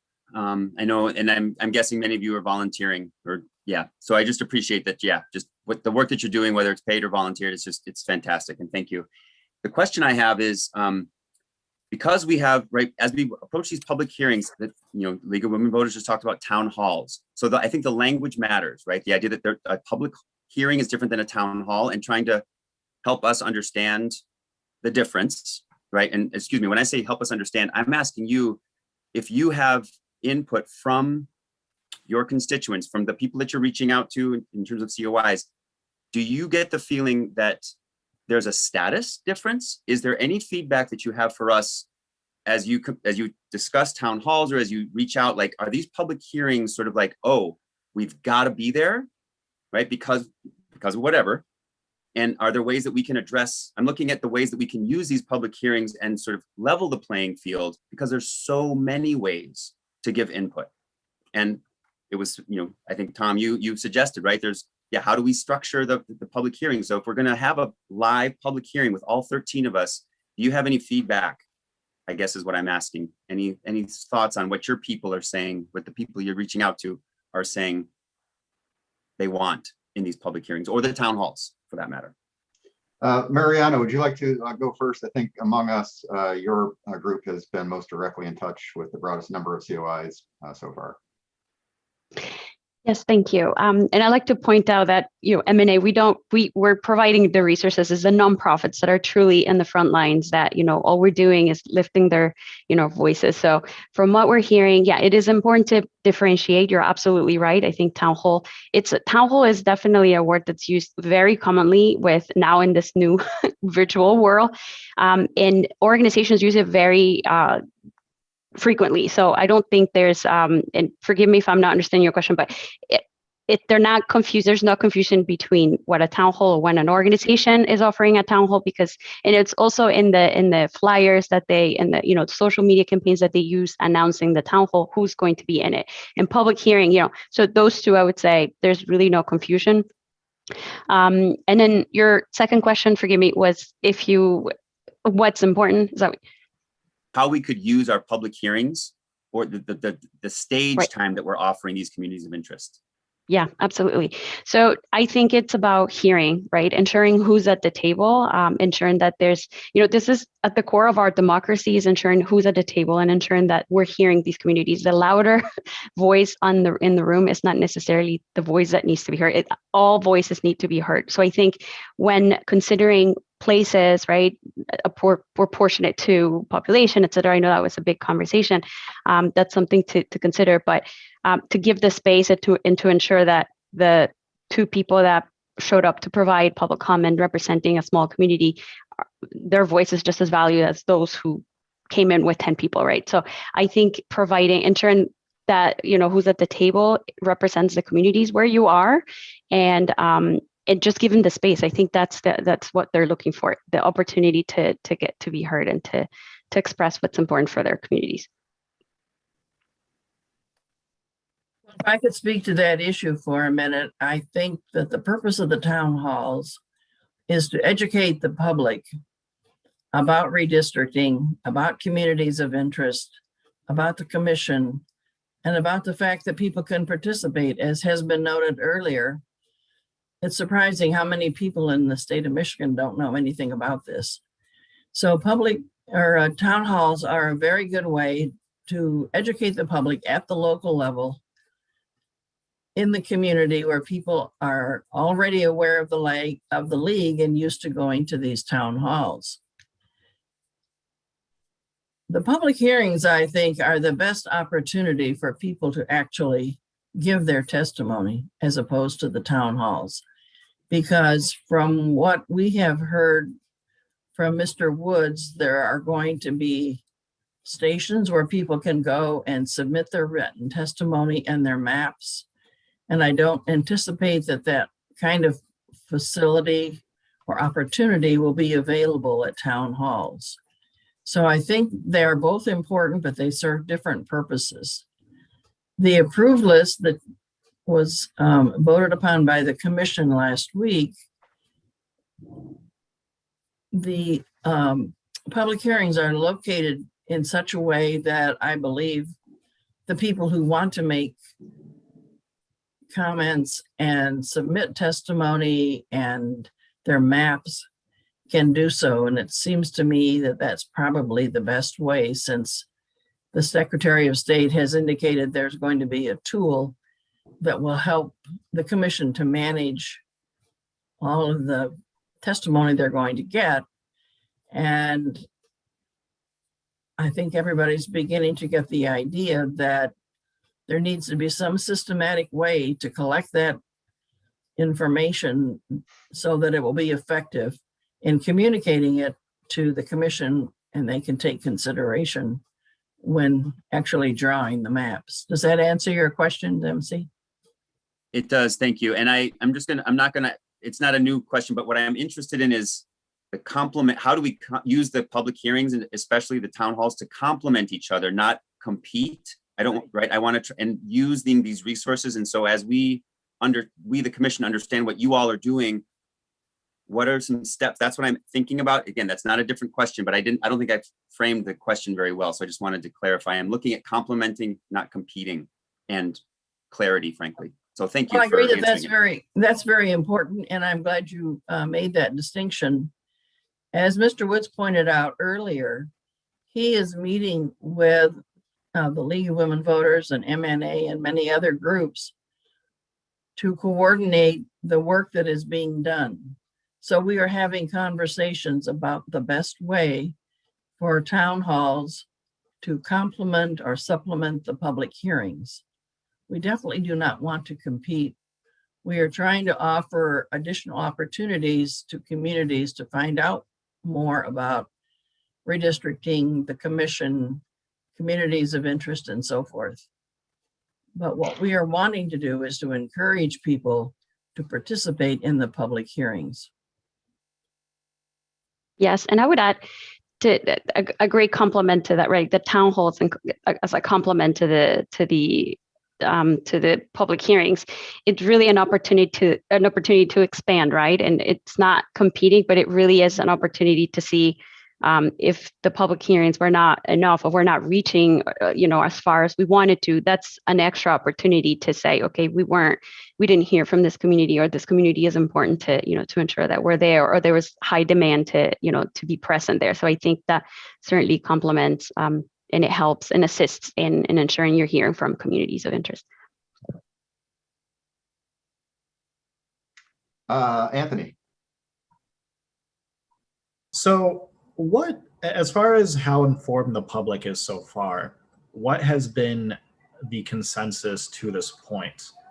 I know I, for one, have seen, quite a lot of misinformation online about, what we as a commission do, and even how we're constructed. I've seen people say that, every member of the commission is on the Democratic side, or every member of the commission's on the Republican side. I've just seen a lot of misinformation that needs to be clarified. I'm wondering if y'all have, seen the same thing. I'll just jump in quickly myself and say, I have not seen a lot of that, and I haven't heard directly from people we've been in touch with asking questions to follow up on those kind of things. But in general, I think what we've picked up on is just a lack of understanding about communities of interest. This is one of the other things that was in our report to you commissioners from last summer, is that we recommended that you flesh out the description of communities of interest a little bit further. The description in the Constitution is very broad, and I think fleshing it out a little bit further might be helpful in the ways that it would. I'm not sure that's the biggest thing on your plate, but the biggest thing in my mind is, from previous research that we've done at Post Up, we know that because Michigan is a big, diverse state, diverse in a lot of ways, it takes time for information to spread and flow across the state.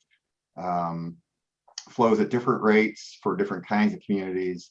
And so this idea of a very large outreach campaign, I think, is key. I think Mr. Wood's approach of collaborating with statewide organizations and so on is key. I think it's on all of us who are not part of the commission to be clear that we're doing our own work. We're not speaking on behalf of you, to keep things clear. But yeah, we're in an age of misinformation. There's no way around that. And I won't be surprised to find people either purposely spreading that misinformation, or it just, because of the age we're in, spreading. I haven't heard a lot of it myself yet, but I think, having that on your radar is the right thing to do. I would say, yes, I would thank you for that question. That's very important to ensure that we address it. I have not heard misinformation, to be honest, or that being a big issue. I'm certain that that's happening. For us, it's more the essential education around what redistricting is. As I mentioned, redistricting doesn't resonate in the same way that census does. And so it's more about the whole education of what the process is for us, or from what we're seeing, and how to explain it in some simple terms before we even get to explain what the commission is or who they are or how that's composed. It's the whole process. And as far as communities of interest, community leaders, they know what's important in their community. So I think that's important to mention, because it's not necessarily about to find out whether, to figure out what's important. They know what's important in their communities. It's figuring out for organizations that work statewide, collaborate with, Mr. Woods, who's done an amazing job at reaching out and to figure out what's the best way to provide that feedback. So I haven't heard what you have heard specifically, Anthony, but of course, there's always a need to tell people how it does work. And so that's why part of our presentation at the town halls will include an explanation of how the commission members were selected, and the fact that it's 4 Democrats, 4 Republicans, and 5 who are neither. So I think that if people are given that information, that is the best response we can give to the incorrect information that's either out there deliberately or just from ignorance. Doug. Thanks, Tom. By the way, I just had a power outage, so if I ask a question that's already been answered, just tell me and I'll go back and review. I have questions for Tom and Sue. Tom, during your presentation, you talked about weighting communities of interest, and you talked about minimizing the number of communities of interest.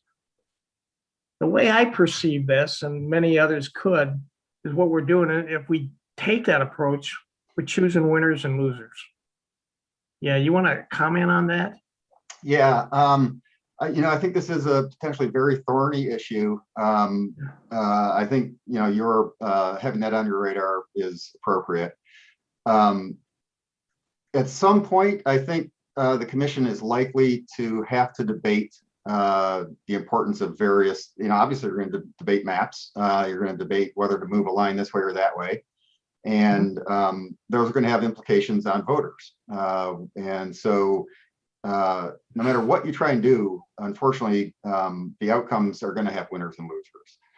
If one option, as I say, if you get 1,000 communities of interest submitting a request to map according to their interests, you're not going to be able to satisfy everybody. So the important thing, I think, is for you to spend some time amongst the 13 of yourselves talking about that. As I say, one decision rule is very simple math. Just, tell your map designer to tell you how many COIs are split in the maps they provide you. Get map set A splits 700, map set B splits only 300. You could decide, well, we're going to split the fewest COIs. But I think that could open up people gaming the system. If people know that that's how you're going to do it, then will that lead to a lot of people, submitting small COIs that, maybe are real, maybe they're not, maybe they're important today, but won't be important tomorrow. I think it's inevitable that sooner or later you're going to have some difficult discussions about what citizens in Michigan are asking you to do for them. What I would say is if you decide to explore kind of weighting COIs, I would recommend hearing from more experts about the pros and the cons of that. And I think one implication for now is what you ask COIs to submit to you. I would encourage you to ask them to tell you what are the interests that bind them. What are the implications of having poor representation about those for them? And then, as I say, I think sooner or later you're going to have some difficult discussions about those. One other question for you, Tom. You had indicated a number of COIs that you had identified throughout the state, and you had categorized them. At some point in time, would that be available to us in an electronic format? Yes, absolutely. And I should be clear, we're sharing that database with people who are trying to engage with COIs. So yes, absolutely. We're happy to share that with you. Okay. What I want to be clear is that we think of these as potential COIs. So our students just started digging into public information sources, most of it just online web searches, identifying what seemed like potential COIs and building this contact database. It's likely that the majority of them will not engage in this process, but clearly a good number will. Okay, fine. And I have a question for Sue. You're doing a lot of work reaching out and trying to gather information on COIs. Is there some specific set of data that you're looking for, such as where do these communities of interest live, geographically, down to the census block level even? And what other types of data are you collecting at this point from your organization?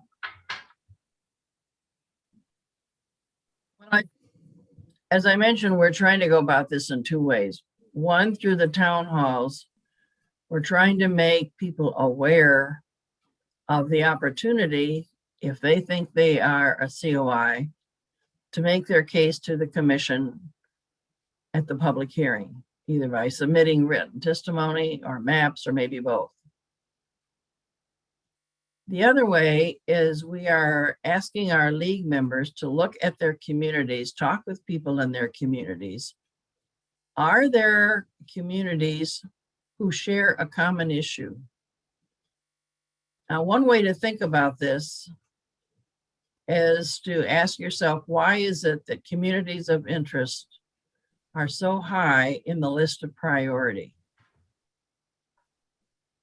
Now, everybody, of course, has their own answer to that, but as I think about it, it seems to me that the only reason would be They want to provide the people who wrote the proposal wanted to provide an opportunity for people who had issues, a group of people who had an issue that they wanted to be addressed by either the state legislature or the federal government. And that those people would be most effective in influencing their representative if they were all in the same district, as opposed to being split up among a number of districts. Because if people are split up among a number of districts, they're not going to be very important in terms of numbers in any one district. So if they're all in the same district, their voice will be amplified. And it's more likely that their representative, whether it's in the state legislature or the US Congress, will be hearing what their interests are and trying to address them in the appropriate way. So it's a matter of amplifying voices of people who share common concerns or common issues. I mentioned the public health issues in Southwest Detroit. They live in a particular area. They could be in a particular state house instead of all being split up, or they could all be in the same Senate district, or they could all be in the same congressional district. When the lines are drawn, how will those communities be treated? I'm not sure I answered your question, Doug, but if I didn't, please ask me something else. I'm having some connectivity problems. Can you hear me, Sue? I can. Oh, okay. Okay, yeah, you did answer. Thank you so much. I see we are coming up on our time with you. Are there any last questions that the commission has? Okay, well, thank you very much for your time. And again, thank you very much for all of your hard work. It was a pleasure being with you again. And if we can do anything further, don't hesitate to reach out to us. Thank you very much. Thank you. Thank you to all of our presenters, Sue and Mariana and Tom and Matt. We always appreciate seeing Matt. He always brings in interesting people. We're getting to know everybody personally. Appreciate it. Ed, you have a comment? Thank you, Mr. Chair. I just want to thank Matt, Tom, Mariana, and Sue for collaborating with the communications and outreach. They've been invaluable, consistent, and always available to take calls. And just want to greatly appreciate and thank them for their contributions that they're making to get the word out about the redistricting process. Okay, thank you. Appreciate all the work. We took one break, but I think we can go on to key provisions for constitutional amendment with Julianne, and then probably take a break before new business. Julianne. I think before that, I'm going to provide some instructions for the assignment. Is that all right? Absolutely. Thank you. Thank you. All right. So you were all sent instructions for what we're going to be doing next, and I'll post them as well for you to follow along. One of the first commission requests was to try to understand mapping and to get your hands a little dirty trying it yourself. So we want to make sure that everyone is able to do that and gets on the same page. So next week, the state demographer, Eric Guthrie, and I will be back with you all trying to map communities and draw districts as a group. But you really do learn more by trying it yourself. So sorry, I'm the teacher asking you to do a bit of homework as soon as you can. And I have sort of two assignments for you, which I hope you can do very quickly by Monday. So the first one is to draw Michigan communities. And this is not the software that's going to be used by your mapping consultant, but it will be closer to how citizens and groups will submit maps to you. So you will see the process from their point of view. So I've also linked to Drawing a Community in Michigan, and thanks to my student Wyatt Ledman for the written instructions. So everything I'm going to say is also written down, and if anyone has any questions, definitely reach out to us. So on the written instructions for Drawing Community in Michigan that goes through all of this, and you'll reach a page that looks like this on Districtor, and you first have to click Draw Communities, and then we're going to draw communities built out of block groups. So we're going to click this right here, and we're going to then get a map of Michigan that looks like this. Now, the benefit of drawing these communities is that we will be providing a lot of information to you about the communities that you submit. So the demographer will be able to look through what are their demographics, what does the economy of the areas that you submit look like, what are the landmarks, how do they compare to local government boundaries. And so by submitting these in advance, we'll be able to collect all of that information for you before we start talking about it. Now, we'd like you to draw your community as you define it. We'd like to get a variety of communities. If you're uncomfortable drawing your own community, if you could just draw any community in Michigan with which you are familiar. It doesn't matter what the size is. This is not a district. This is just a community as you would define it. So by default, when you click on it, you'll get a tool like this, and you'll be able to move around the state. You'll be able to move up close and back to find the area that you want to draw a community. Right now, just for an example, I'm going to draw one of my favorite areas in Michigan around Sleeping Bear Dunes. Mr. Grossman, I'm yes. sorry to interrupt. Can you put it in full screen? Am I not in full screen? It doesn't appear to be, but I could be incorrect. Okay. Other people can't see me. Can you see it now? So we can see it, it's just small. I don't know if that green button in the upper left should be able to. I'll stop and I'll just share that window. Does that help? Okay. So, we're going to draw a little bit of a community around Sleeping Bear Dunes. And to do the drawing, you have to click this little paintbrush right here. And it starts out with this sort of big brush. So, it's drawing pretty big right away. If you want to, you can go down to a smaller brush size, and then you're able to maybe pinpoint somewhat smaller things. But you'll notice a few things. We're dealing with census blocks here. So these are somewhat large geographies. You can see that the islands are attached to nearby land areas. And here's what I've drawn in terms of a community surrounding Sleeping Bear. If you make a mistake, you just can use the paintbrush, the eraser, and you can click that and it'll unclick that. And so you can redo or undo anything that you want. Now, once you've drawn a community that you want to share, the only other part of this assignment is to make sure you click the share, and you'll get a URL. And I'm asking you to copy and paste that URL in an email to me. If you don't, my email is on there. If you don't reach me, feel free to email Sue or anybody else, and they'll pass it along to me. Now, once you've shared that, I'll be able to see that. And so if you want to keep drawing afterwards, that's fine.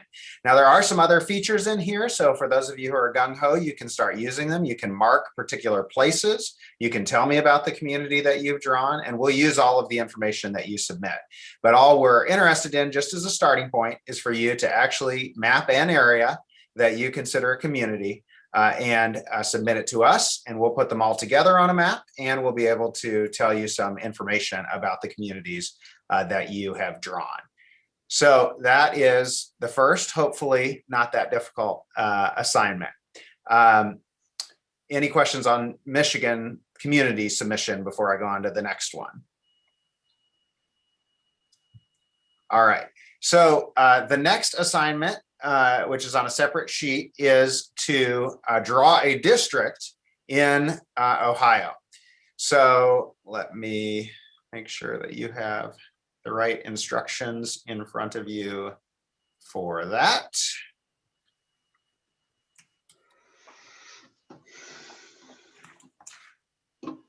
So these are the instructions, and then I'm going to list you to a pointer. Okay, so why are we doing our friends in Ohio? Well, we thought that it would be a little bit premature to start drawing districts within Michigan and move lines around. So we thought it was useful to practice on Ohio. And we want to go through a full exercise next week where we actually draw Ohio's congressional districts. And so we didn't want anybody to think that, you know, we're jumping ahead to do anything in terms of the drawing of the districts. But Ohio is also likely to lose one congressional district. And so it going through a somewhat similar process that we will be. So when you get to Ohio, it'll look like this. And I want you to click the Draw Ohio Congressional Districts built out of precincts. So you'll notice that this is a different geography. These are different units. These aren't census blocks. These are going to be out of electoral precincts. And so you'll get a sense of what they look like in comparison to the communities of interest. And the format is going to look very similar. But you'll be able to see that you're trying to draw districts of a particular population size. So once you learn how to use the tool, it should be the same. You can go in and out. And today I'm just going to draw a district around Dayton so that we're on the same page here. So again, you'll go to the paintbrush to do that. And you can just start drawing. Now you can see that these are smaller geographies. And so if I want to go in, I can go all the way to just do one at a time. If I want to move one at a time to add that. And again, to erase, similarly, you can erase one at a time. But you'll notice that we're trying to reach a population size here. So unlike the communities where we want a variety of populations, we want some that are big and small, here we're trying to reach this particular size, and we're asking you to draw at least one and hopefully two congressional districts by Monday so that we can take a look at them and provide some information and use them as a basis for doing it together as a group. Now, eventually, this exercise is going to turn into you all submitting an entire congressional district of Ohio, but that's going to be a couple weeks down the line. For now, what we just need is the first couple. And the benefit to you is we're going to provide a lot of analysis of those districts once you draw them. So we have all the kinds of people that you've been hearing from and other experts have agreed to analyze your maps of Ohio. So we'll get things like ideas about compliance with the Voting Rights Act, ideas about partisan balance and compactness measures. Some are likely to compare them against algorithmically drawn maps by computers to see how your maps compare to those. And we'll be able to get all that information for you on these kind of practice maps that you draw. So we're going to practice not just drawing them, but also evaluating them on various kinds of criteria. But I want you to try not to worry too much about that now. We know that you're unfamiliar with the Ohio geography. We just want you to draw districts. The only requirements at the moment are that they're equal population districts. So that's what we want you to concentrate on. So let me just real quick finish drawing this district. If you messed up anything, you can just push this undo button or the redo button. And you are going to start to make some mistakes as you go out further. So we're seeing, just as I'm trying to draw around Dayton, we got sort of the obvious parts, and now we're going to have to move out from there to try to get to our population marker. And we're going to have to decide kind of who should be in Dayton versus elsewhere. So a couple hints. We can highlight unassigned units if we want to see if we missed any spots. See, I missed a splotch right here that would not be contiguous. And we can also, once we draw a district, I'll just show you that. So we have a district that is of a close to ideal size now. And so once we do that, we can move on to a second color for the second districts, and I can actually lock already drawn districts if I want to, so that I'm not drawing over this blue district if I wanted to draw next to it. All right, and once you've finished with 1 or 2 districts, again, you just click share. It's going to give you a URL, and I just want you to email that to me, and anybody that you email to, Sue, or whoever will forward it to me. And again, the benefit is that we'll be able to do some analysis of these districts. We'll tell you more about them, and you'll get a sense of what it's like. And then next time we'll do the hard part, which is actually figuring out how to make all these districts fit together. So you notice, for example, I left some room over here, so we're going to have to include this in another kind of districts.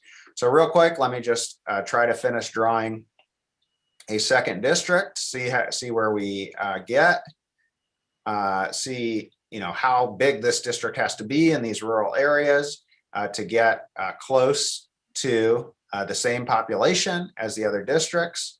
Maybe I'll start drawing around here, and I got pretty close there. So again, all I have to do is click update, and I've saved this map at this particular place. All your maps will be public and will provide lots of additional information on them. If you want to get more in depth, you're welcome to use the other tools here. So we have some other data layers. We can add things like racial data and presidential election voting data. We can start to look at the evaluation. It looks here, for example, like I've drawn 2 overwhelmingly white districts. I've drawn 1 district that is overwhelmingly Republican and 1 district that might lean Republican in presidential voting, at least.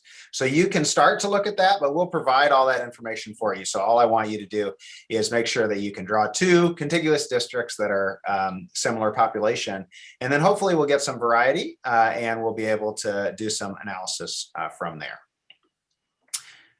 All right, questions for me?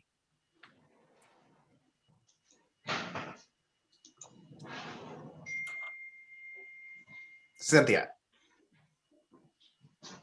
So just to clarify, we only are using population data when we're trying to make these. So we're trying to meet the population requirements, but then they'll be evaluated by experts using all kinds of different. When we do it next week, we'll sort of slowly add criteria in the simulation. Okay. So when we're doing it together, we'll add in county boundaries, then we'll add in racial data and try to draw a district that would comply with the Voting Rights Act, et cetera. So that's why I'm asking you to only draw 1 or 2 districts now, because eventually you're going to draw a map, and then you might want to start including all of that. You're welcome to look ahead if you want to play around with Districtor and look at some of the other data that is available, but the only requirements for the assignment are 2 equal population districts and a community in Michigan of any size. Okay, thank you. And I think somebody else had a question. Anthony? It's not really a question. I just wanted to say thanks for the instruction. And I think this is a good little activity for us to do to kind of get our feet wet. It's not going to be perfect. It's the first time that we're going to be putting pen to paper on maps, and they're just examples. I just want the public to know that these are just it's practice for the real thing. Absolutely. And none of these communities that you submit are, official communities of interest. They're just simply how you think about a community in Michigan. And obviously I drew Sleeping Bear Dunes, and we don't want anybody up there to think that that's how they would define the community. That was just an example. And similarly, maybe the Ohioans won't complain quite as much, but these are just example districts, and we're just going through the process of seeing the complexities of trying to draw a map, so we see it from the public's perspective. Any other questions?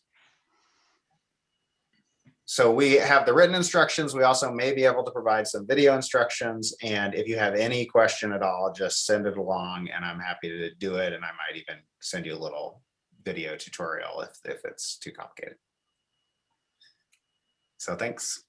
Okay, thank you, Matt. We always appreciate this, and I'm sure that getting into the weeds will get lost, but that's the way we get started.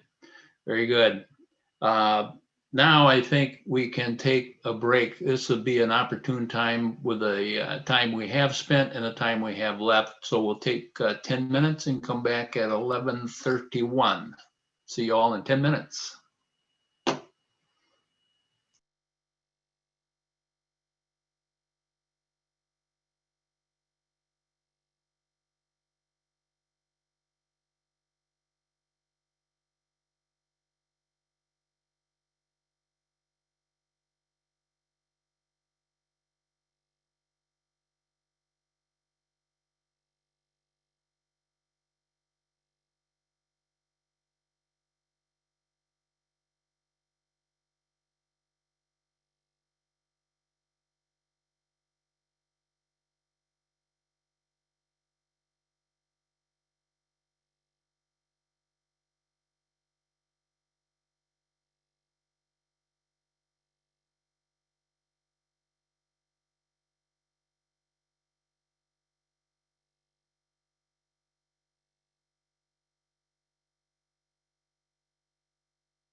Let's wait a couple of more minutes. Evidently, Doug is having some technical difficulties, and I don't see Brittany back. And then Julianne, you'll be up.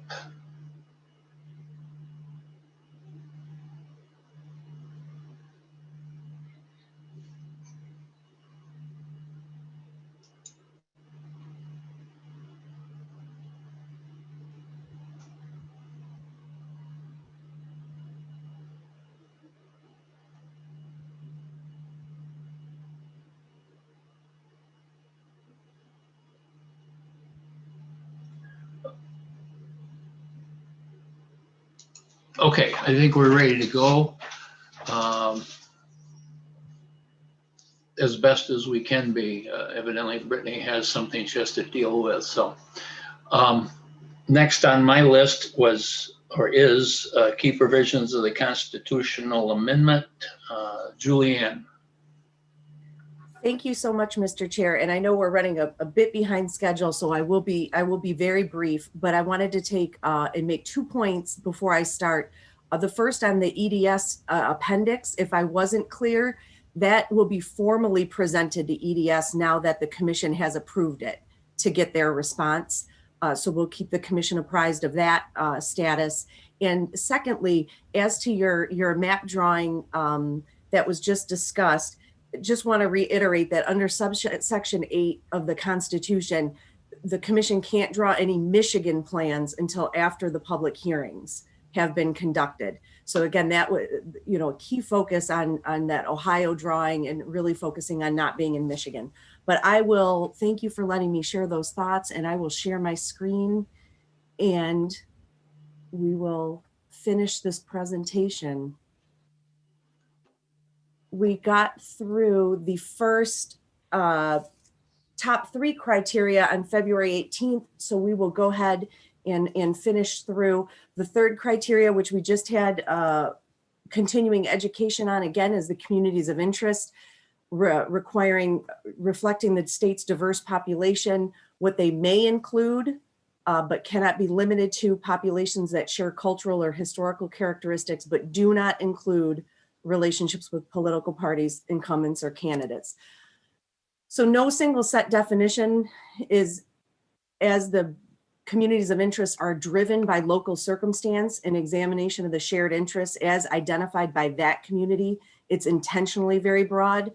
Therefore, I would encourage the commission to reframe the question to how will the commission incorporate communities of interest into their work through the public hearings, through outreach, and going forward in its work.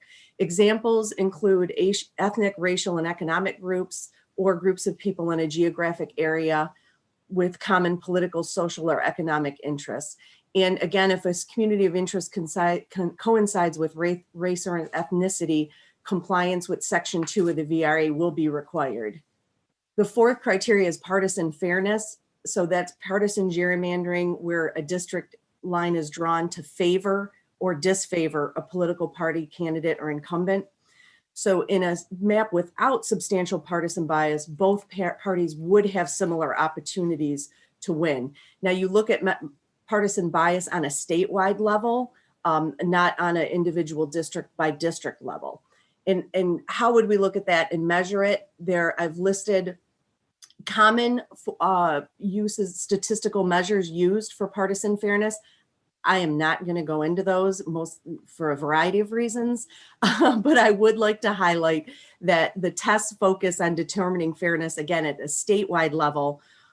And in a map without substantial partisan bias, both parties would have similar opportunities to win elections. So symmetry speaks to voter success, and that it would translate to the same electoral success. So if one party won percentage of the statewide vote that translated into a certain number of seats in a subsequent election, if a different political party won, or would that same outcome occur if if a different party won that same percentage of statewide votes.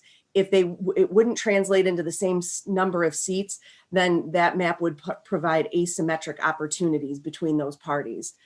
And for a map to be responsive, it would be the extent the electoral outcomes, a change in electoral outcomes would shift voter preferences. So in a responsive map, if a party wins an increased share of states votes statewide, the share of seats would also increase. So it's staying with partisan gerrymandering. The Common Cause v. Russo case from 2019, the US Supreme Court held that partisan gerrymandering is incompatible with democratic principles. They held that the federal courts cannot review because they are non-justiciable questions. And this really, it means that judicial review of redistricting is suspended in a state where racial gerrymandering is unconstitutional. At the same time, partisan gerrymandering is not. So you've heard me reference in the past a 2017 case filed by the League of Women Voters in Michigan, alleging that districts were found to be partisan gerrymandered. Lower federal court panel agreed, it was appealed, and unfortunately the decisions got reversed based on this holding in the Russo case. So the district maps were allowed to draw stand as originally drawn. The fifth criteria, incumbency. The proposal that created the MICRC shifted the responsibility again away from the partisan state legislator. So the commission is intended to operate without influence from existing legislators and give the state maps the opportunity for a fresh start.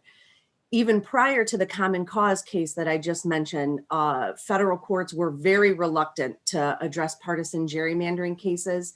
There was a Florida case, League of Women Voters of Florida, that over nearly 4 years in the state courts, the Florida Supreme Court held that this was a challenge against their 2012 congressional plan, that the plan was drawn with the intent to favor a party or incumbent. And so the court held that process, the maps were tainted. So the Florida Supreme Court held that their Florida Constitution prohibited the intent, not the effect. So if the map would favor one party over another, it's not per se unconstitutional unless there's improper intent in that map. The sixth criteria is very straightforward. The political subdivisions, trying to maintain those boundaries. Michigan has 83 counties, 276 cities, 257 villages, and 1,240 townships. This criteria must be weighed against other higher rank criteria and also being sensitive to the boundary splits. I know the commission has already received some public comment on this particular criteria. The seventh and final criteria of compactness, and that the general principle that constituents within a district should live as near to one another as possible. US Supreme Court case, the quote that I like is, reapportionment is one area in which appearances do matter. When the Supreme Court gives guidance that they'll know it when they see it, it's always worth quoting, I think. And in practice, many judges do use an eyeball test when they're looking at the districts. And then how compactness will be analyzed is based on the legal challenge that's advanced against the map. I will stop there because again, I know that we need to get onto other action items on the commission's agenda. So I want to be respectful of time, but I do appreciate the opportunity to finish off a few, those last four criteria. And I had more cases to talk about, but again, in the interest of time, I'm sure we'll have a chance to circle back on each of the criteria in the future. So thank you very much, Mr. Chair.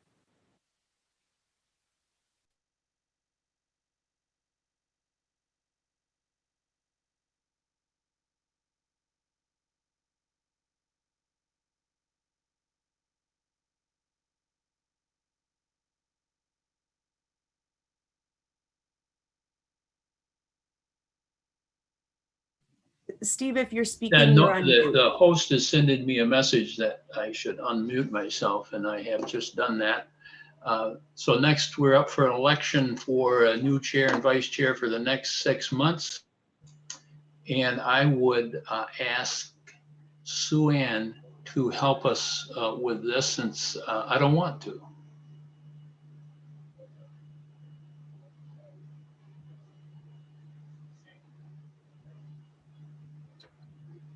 Okay. Typically, staff does not take part in running a meeting, so I'm just facilitating here your conversation. I thank you for the opportunity and would ask if there are any thoughts about how to proceed with electing a chair. Your rules of procedure say that your chair and vice chair are elected for 6-month terms. This is exactly the 6-month mark from electing your chair and vice chair. So today is the day to do that. I would entertain any recommendations for how to proceed with the discussion or any motions that you might have. Rhonda? Why don't we do it like we did before, where we take nominations?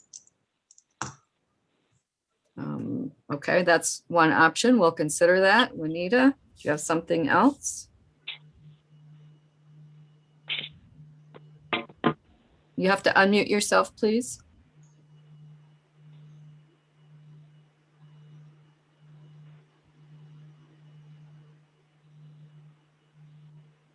If I were to vote, I would vote that Steve Ladd and Brittany are doing a great job, and they should be left doing that job.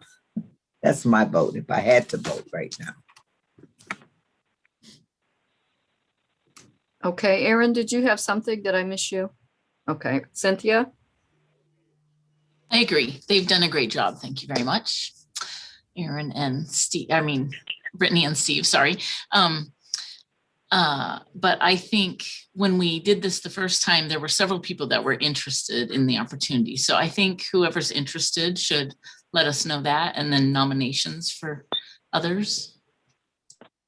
MC, did you have something different? Okay, I see your hand. You have a hand there. Oh, okay. Rhonda? So I just received a message that Doug has a comment. So I don't know how you Oh, can get okay. him on the phone. Doug, please pop in on the phone. Okay, I'm on the phone. Can you hear me? Yes. Okay. Yeah, I lost power in my house, so I'm gonna have to come back in on the phone. Yeah, I would recommend we continue on a 6-month basis again, and rather than take some other approach like rotating and that sort of thing, and then take nominations and see where the interest is, and even though both Steve and Brittany have done a good job, but I think maybe it's time to give somebody else a chance to share in this responsibility. So I'll yield back. Okay, then moving forward, is there someone who would like to nominate anyone, or someone who is like to express an interest in running for a chair or vice chair position? This is Doug. I'd like to nominate Erin, if I could, please, if she's interested.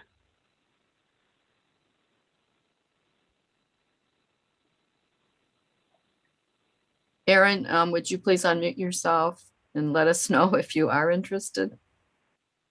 That's fine. I was going to nominate Anthony. Okay. Nominate me for what? I think we're starting with chair. Is that what everyone's thinking? Okay. Well, I really appreciate the nomination. I'll have to decline. I think that Steve's been doing a fine job.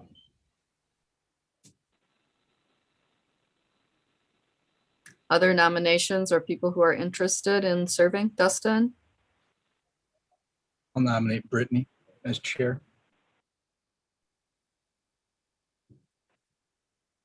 Brittany, your thoughts? I accept. Can I also have a nomination too, though? Yes, you may. I was going to nominate Rebecca for chair.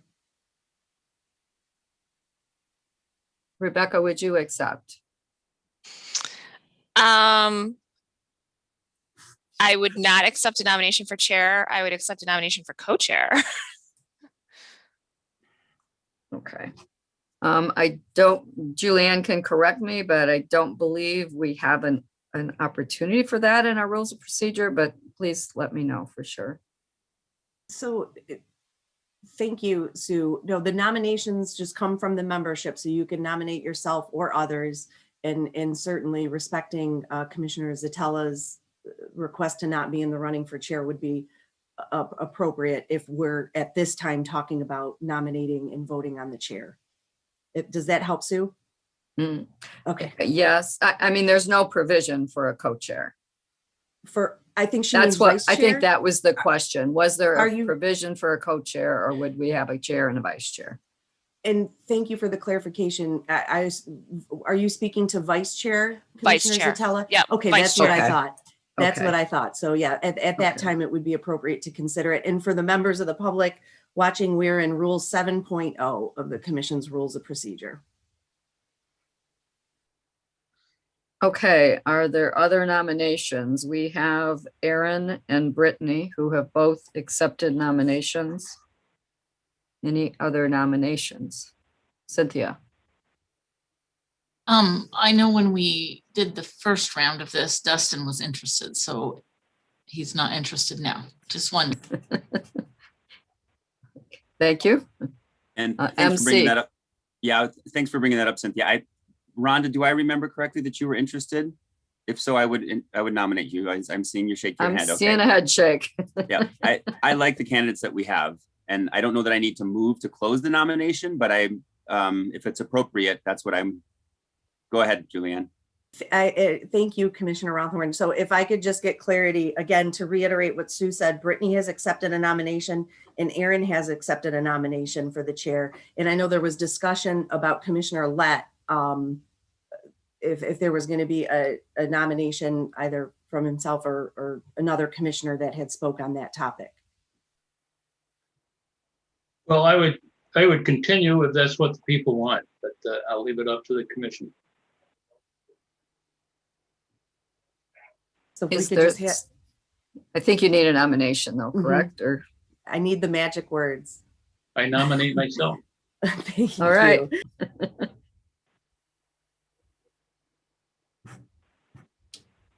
Okay, we have 3 nominations.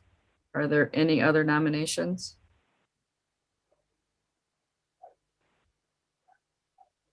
All right. I was not there for the first. I remember watching the video, but that was a long time ago. Did you simply vote for each one of the 3 and then take the top 2 and have a runoff if needed? Am I correct on that? That's how we did it. Okay, that would certainly require a roll call vote, so I would call on Sally. There are 3 nominations for chair of the commissions. It would be Commissioner Steve Lett, Commissioner Aaron Wagner, or Commissioner Brittany Kellum. So if you would vote for one of those 3, and if Sally would help us with that. Hello, everyone. I want to clarify first before I call the roll. I believe last time the candidates had the opportunity to speak before voting. I don't know if the commission wants to do that at this time or just vote, but I wanted to ask before calling the roll. I would appreciate that. Thank you for bringing that to our attention. I would appreciate that. And 60 seconds. Okay, who would like to be first? I'll go first because I don't have anything to say other than you all know how I run. So. Okay, thank you. That was short. Brittany, how about you? I was going to give it to Aaron since I already have a position, but I'll speak. I think it would be a wonderful opportunity to continue to semi-represent my peers here in the commission, but also help to facilitate the business that we have in the meetings. So that is my short speech. It's been a pleasure thus far serving you all. It's really been fun. So yeah, thank you. Okay, thank you, Brittany and Aaron.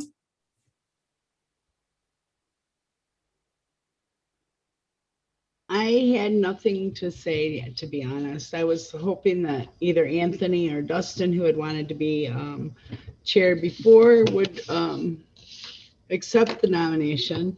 And I thought it was good to have an independent as the chair and one of the other parties as co-chair. So thank Okay, thank you. All right.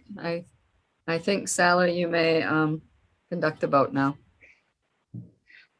Thank you, everyone. I will go in alphabetical order by last name, starting with the last person who voted in a previous meeting. So I'll start with Brittany Kella.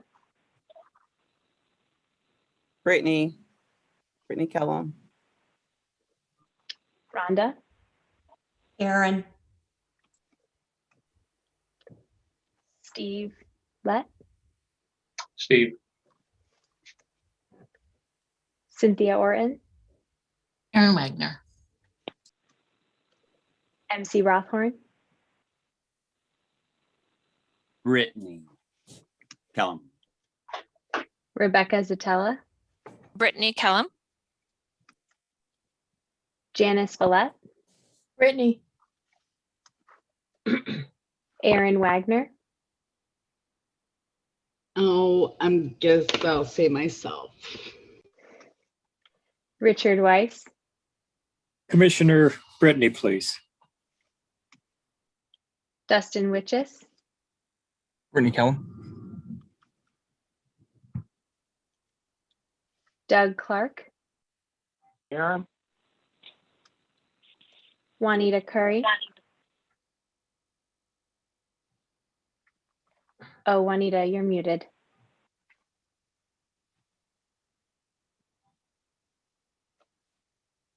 Oh.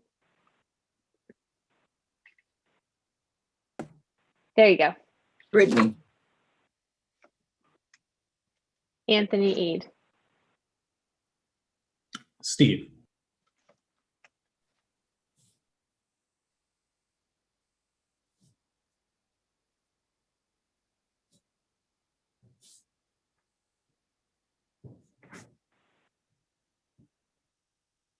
All right. I have a majority vote for Brittany Kellum, 7 commissioners. Okay, thank you very much. We will move then to the vice chair position. Are there any nominations for vice chair? Rhonda? Well, my thoughts are, since the first 6 months we had a Democrat and an independent hold the chairs, I'm going to nominate Aaron so the Republicans can have some representation too. Okay. Other nominations? Dustin? The old switcheroo, and I'll nominate Steve. Okay. Other nominations? Is it understood that each of them have accepted? Aaron and Steve, have you each accepted the nomination? I was operating under a really broad assumption that if they would accept the chair, they would also accept a vice chair position. But if I'm wrong, let me know. I think you should confirm it. Yes. Please shake your head or confirm one way or the other. Do something. Sure. Sure. And Aaron? Yes. Okay. Are there any other nominations? Yes, Janice? We nominated Rebecca and she said she would be vice chair, so I would nominate her. Okay. Other nominations or persons interested in being the vice chair?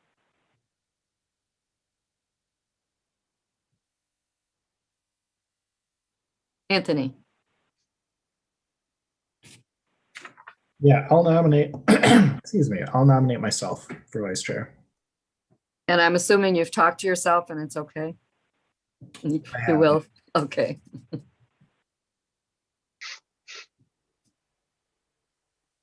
Any other nominations?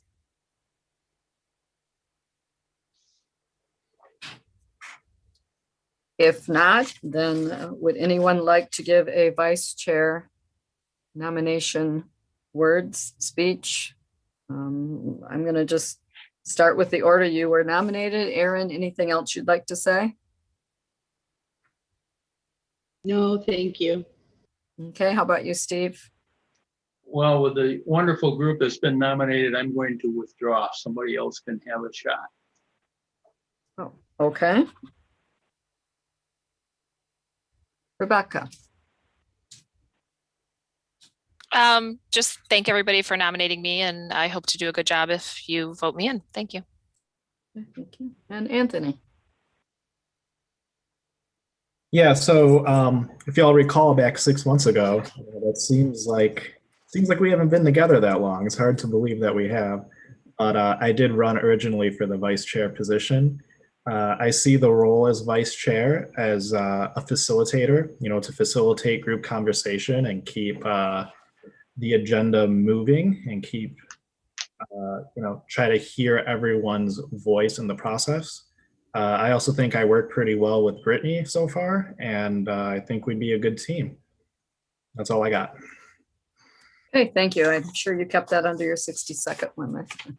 So, okay, then there are 3 people nominated for vice chair. They are Aaron Wagner, Rebecca Zatella, or Anthony Eid. We will proceed in the same manner with Sally from the Secretary of State doing the roll call. Hello, everyone. So starting with the next person in alphabetical order by last name. I'm sorry, Sally. Cynthia has her hand up. Oh, I'm sorry. Cynthia. Can we have discussion for a minute? Yes. So I agree with what Rhonda said. I think there's been a Democrat and an independent. I think a Republican needs to be able to have equal time in leadership. So. Okay, any other discussion? This is Doug. I support what Cynthia just said. And I've got one point of clarification. I'm assuming these are going to be 6-month positions and then we'll vote again. That is correct. That is the way the rules of procedures are set up. Okay, thank you. Your rules of procedure. I mean, you voted on them, so obviously you could change them if you wanted to change, but that's what has been established. Any other discussion? Okay, Sally, you may do the roll call vote then. Thank you, everyone. And thank you, Commissioner Lang, for stopping me. Appreciate it. All right, so alphabetical order by last name. Rhonda Lang. Aaron. Steve Lett. Rebecca. Cynthia Orton. Aaron Wagner. MC Rothhorn. Aaron Wagner. Rebecca Zatella. Myself, Rebecca Zatella. Janice Follett. Rebecca. Aaron Wagner. I guess myself. Richard Weiss. Commissioner Rebecca. Dustin Witches. That would be Rebecca Zatella. Doug Clark. Aaron Wagner. Juanita Curry. Oh. I think everybody's great. I guess I'll go with Aaron. Anthony Eid. I'll go with myself. Brittany Kellum. This is a tough one. Rebecca. I don't think there's, yeah.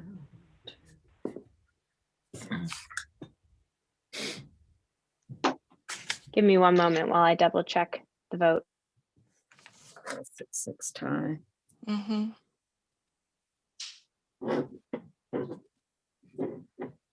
I have a tie with 6 votes for Aaron and 6 votes for Aaron Wagner and 6 votes for Rebecca Zatella.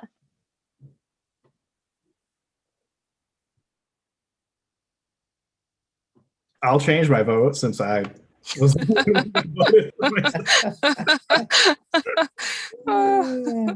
Unless someone else wants to, vote again.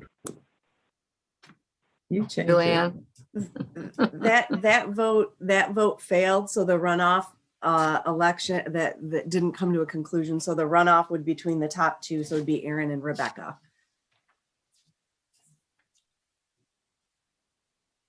Thank Okay. you. Thank you, Sally. General Counsel. I will call the roll again.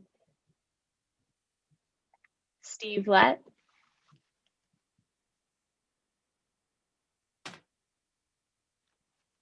Oh, you're muted. You're muted, Commissioner Lett. Rebecca. Thank you. Cynthia Orton. Aaron Wagner. MC Rothhorn. Aaron Wagner. Rebecca Zatella.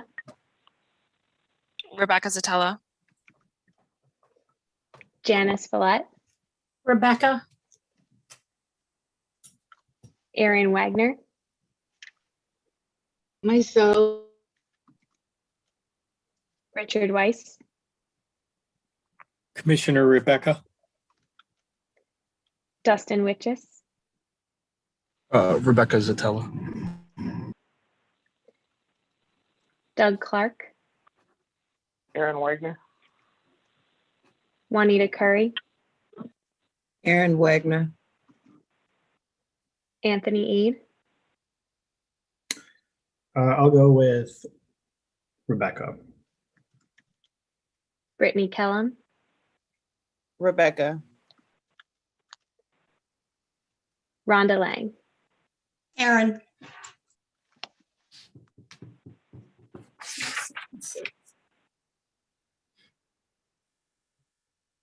I have 7 votes for Commissioner Zatella.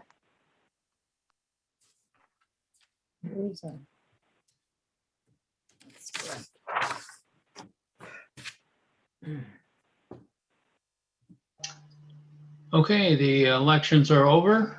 We have a new leader, Brittany. And if I had a gavel, I would turn it over to you, but I don't. But it's your meeting. Thank you. It's been a pleasure working with all of you as the chair of the commission, and I'm sure it'll be interesting as we continue on. Thanks everybody for all the support. Thank you.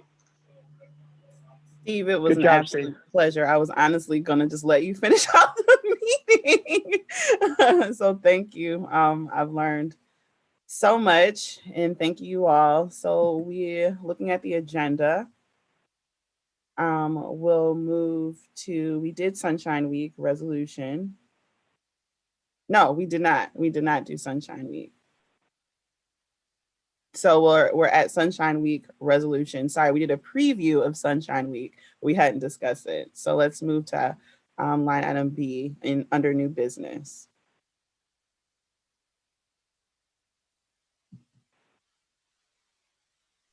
Would you like me to take that? Or I could Yes. have Edward. Edward drafted this Okay. Sunshine Week resolution, and it does basically reaffirm the commission's commitment to openness and transparency. And there is a resolution provided for you, and it would be a nice thing to adopt this. I think we're getting a lot of public comment in this area asking us to be this way when the commission already operates in an open and transparent manner. So, if anybody has questions or would like Edward to weigh in, please say so.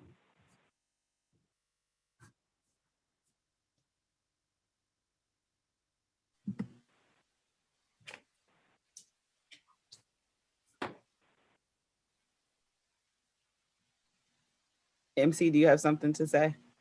I guess I'm just it's written. I like it. I like that it's sunshine.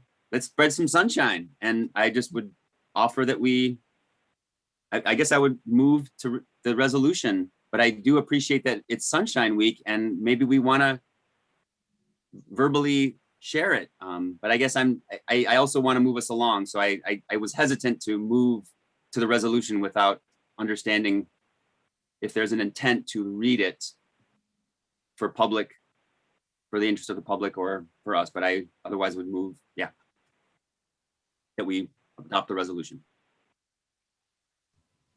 Edward. Yeah, I would echo what Commissioner Rosser is saying is you can actually put it in the public record as part of your minutes, but we also want to send it out to our Gov delivery as a resolution that's been approved by the commission once it's approved. Okay. But yes, it can Thank definitely you. be a part of the minutes. Okay, great. Do we have a second to MC? Richard and Aaron gave a second, so give it a second. Okay, and moving on now from the resolution to the legal and federal legislative update from General Counsel Pastula. Julianne. Oh. Yes, Cynthia. I'm sorry, I didn't see your hand. My apologies. I think we need to vote still on it. I apologize. I split my screen and then I totally got confused. So I would like to take a vote for the Sunshine Week resolution, excuse me. And Sally, can you help us with that? Madam Chair? Yes. If you'd like the voice vote, that can certainly be called. You can also, you have the options for raising the hand of assent or a voice vote of ayes or nays. Okay, we'll pick a voice vote because that's faster. So go ahead. And if I could also just request that the show of hands is very helpful on Zoom. Okay. For us to do our work behind the scenes. So raise, thank you. With a show of hands, if you are voting to approve the Sunshine Week resolution as presented. 1, 2, 3, 4. And by my count, that is majority. If you disapprove, you do not want to approve the resolution, same sign. And the resolution is passed. So now moving on, excuse me, to the legal and federal legislative update by General Counsel Pastula. Thank you, Madam Chair. I have just a couple items to cover. I'll try to get through them as quickly as possible for the sake of time. First, I'd like to indicate that the potential dates relative to the joint petition with the Secretary of State's office to the Michigan Supreme Court will be presented to the commission next week. And I will be providing an update on the census data next week as well. Second, to inform the commission that there was a hearing yesterday in the case Daunt versus Benson. This case was dismissed in July of 2020. And the hearing that occurred yesterday is in regard to the appeal of that dismissal. The case was originally filed in Michigan Federal Court in July 2019 prior to the opening of the application period for the commission. The case challenges the commission's formation and alleges that it's unconstitutional, particularly the membership criteria restraint on the First and 14th Amendments. The Secretary Benson's office has been defending this action since its inception, and again, was able to successfully get a motion to dismiss adopted by the court. It has a very long and procedural history. I would like to note that a national advocacy group intervened as a defendant by leave of the court. That group in Michigan is known as Voters Not Politicians. There were amicus brief filed on certain motions from the League of Women Voters, and also other entities. The case was consolidated with a case filed by the Michigan Republican Party that also challenged the constitutionality of the commission. So again, there's actually much more in the procedural history, but I'd like to get to and extract out what's relevant for our discussion and our consideration today. One thing that the plaintiff asked for when they filed the case was for a preliminary injunction to stop the Secretary's office from all commission-related proceedings during the litigation. And in that is the action, the motion where League of Women Voters filed an amicus joining in against the preliminary injunction. The other entities would have been Common Cause, Leadership Now, Issue One, Equal Citizens Foundation, and the Center for the Study of Presidency and Congress, and Represent Us. In November of 2019, the court denied, the request to issue a preliminary injunction. That decision was also appealed. There's lots of appeals in this case. It's a very exciting case. I'm sure hopefully law schools will study it in the future. And the denial was upheld by the Sixth Circuit Court of Appeals on April 15th of 2020. Let's see. So as I stated previously, the July 6th, 2020 dismissal is what was argued yesterday in court. We'll be monitoring it for a decision. How does this impact the MICRC? So currently, not at all. The request to halt the formation of the commission was rejected, and that rejection was upheld on appeal. That was, again, the motion for preliminary injunction. That issue is settled. Therefore, it is appropriate for the MICRC to continue its open work in an open and transparent process, including holding your public hearings, encouraging public participation in your meetings, and again, making sure the public knows that the MICRC is steadfast in its commitment to ensure fairness, awareness, transparency, and engagement in the redistricting process while the court considers the appeal of the dismissal of the case.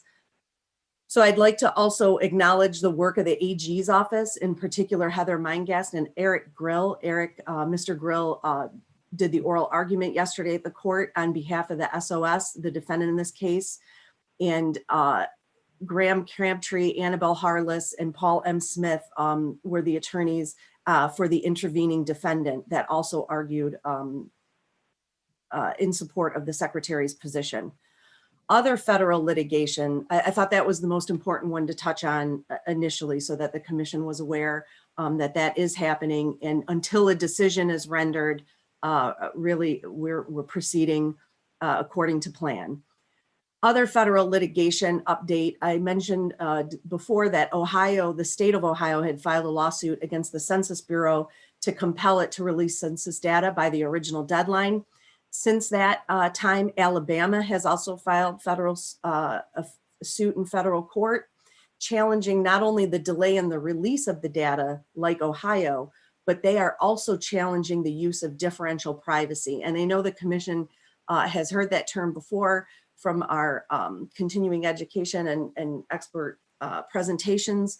This is the statistical algorithm that scrambles the census data to minimize the chances of identifying individual persons, particularly at the census block level. This is the first time this algorithm is being used, and there is much discussion about it. Since the 2000 census, the Bureau had been using data swapping to protect individuals' identities as a way to, it's referred to as noise with quotes, noise into the system. So that Alabama joined that litigation effort. As far as legislation, the House Resolution HR 1 for the People Act was introduced in January of 2021 and passed by the House in March 3rd of 2021. It was received in the Senate on March 11th. At 791 pages, it's much shorter than the final COVID relief bill, but I would like to state for the record that I did not read all 800 pages. I focused in on Title II, Election Integrity, Subtitle E, which is redistricting reform. The proposed federal legislation would create 15-member independent redistricting commissions for all of the states to follow in regard to congressional redistricting. And it sets forth eligibility requirements, plan criteria, the role of the courts, plan enactment.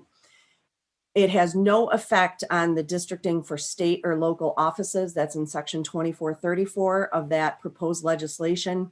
And I'm very pleased to report that under the current version of the legislation adopted by the House in section 2401 subpart C, it exempts states with independent redistricting commissions that meet certain requirements, which the MRC appears to meet those criteria, The first is a publicly available application process. The second is disqualification for governmental service and political appointees.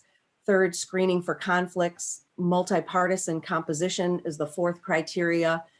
The fifth criteria relates to redistricting itself criteria, which we're in alignment with. The sixth is a requirement for public input, and 7 is the broad-based support for approval of the final plan. I would note, though, that the federal legislation only requires 1 vote from each major party and 1 unaffiliated. Another highlight would be payments to the states to carry out redistricting, is in section 2431. There's a formula provided. States with 1 member do not receive the payment, would not be eligible. States with existing commissions would need to certify their commission meets the requirements that I just went through briefly in order to receive the payments to be able to conduct redistricting activities.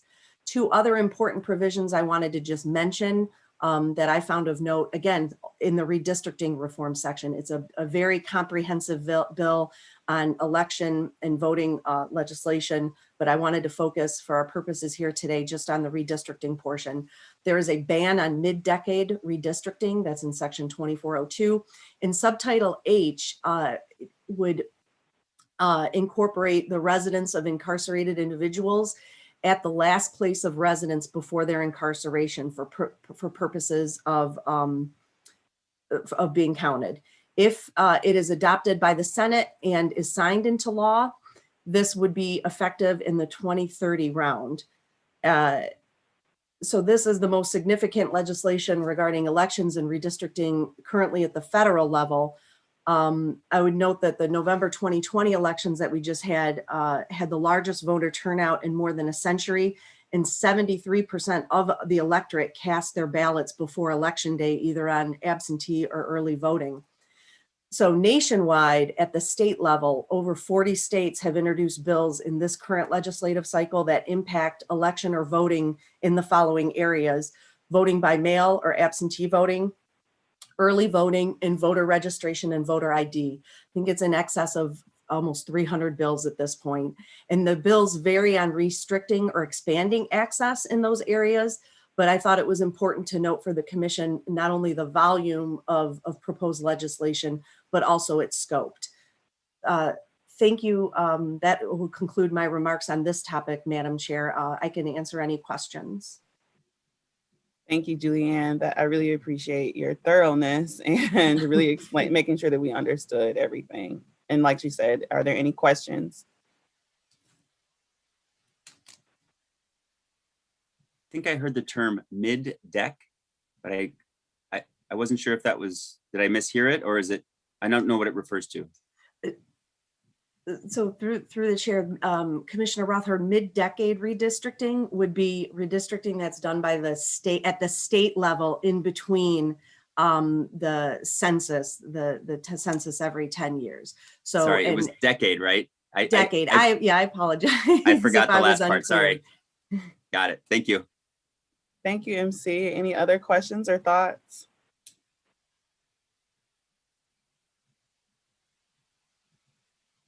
Thank you for the opportunity to provide, again, a very brief summary. I could have talked about the Sixth Circuit appeal case or any of it for much more extended, but I thought the snapshot was an important item to consider. Thank you.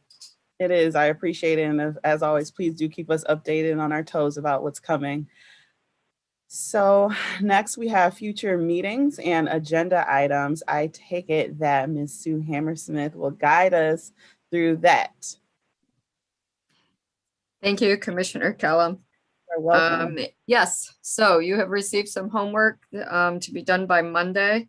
So please do your mapping of Ohio and turn that into either Matt or me. If you want to send it to me, I'll make sure that he gets that.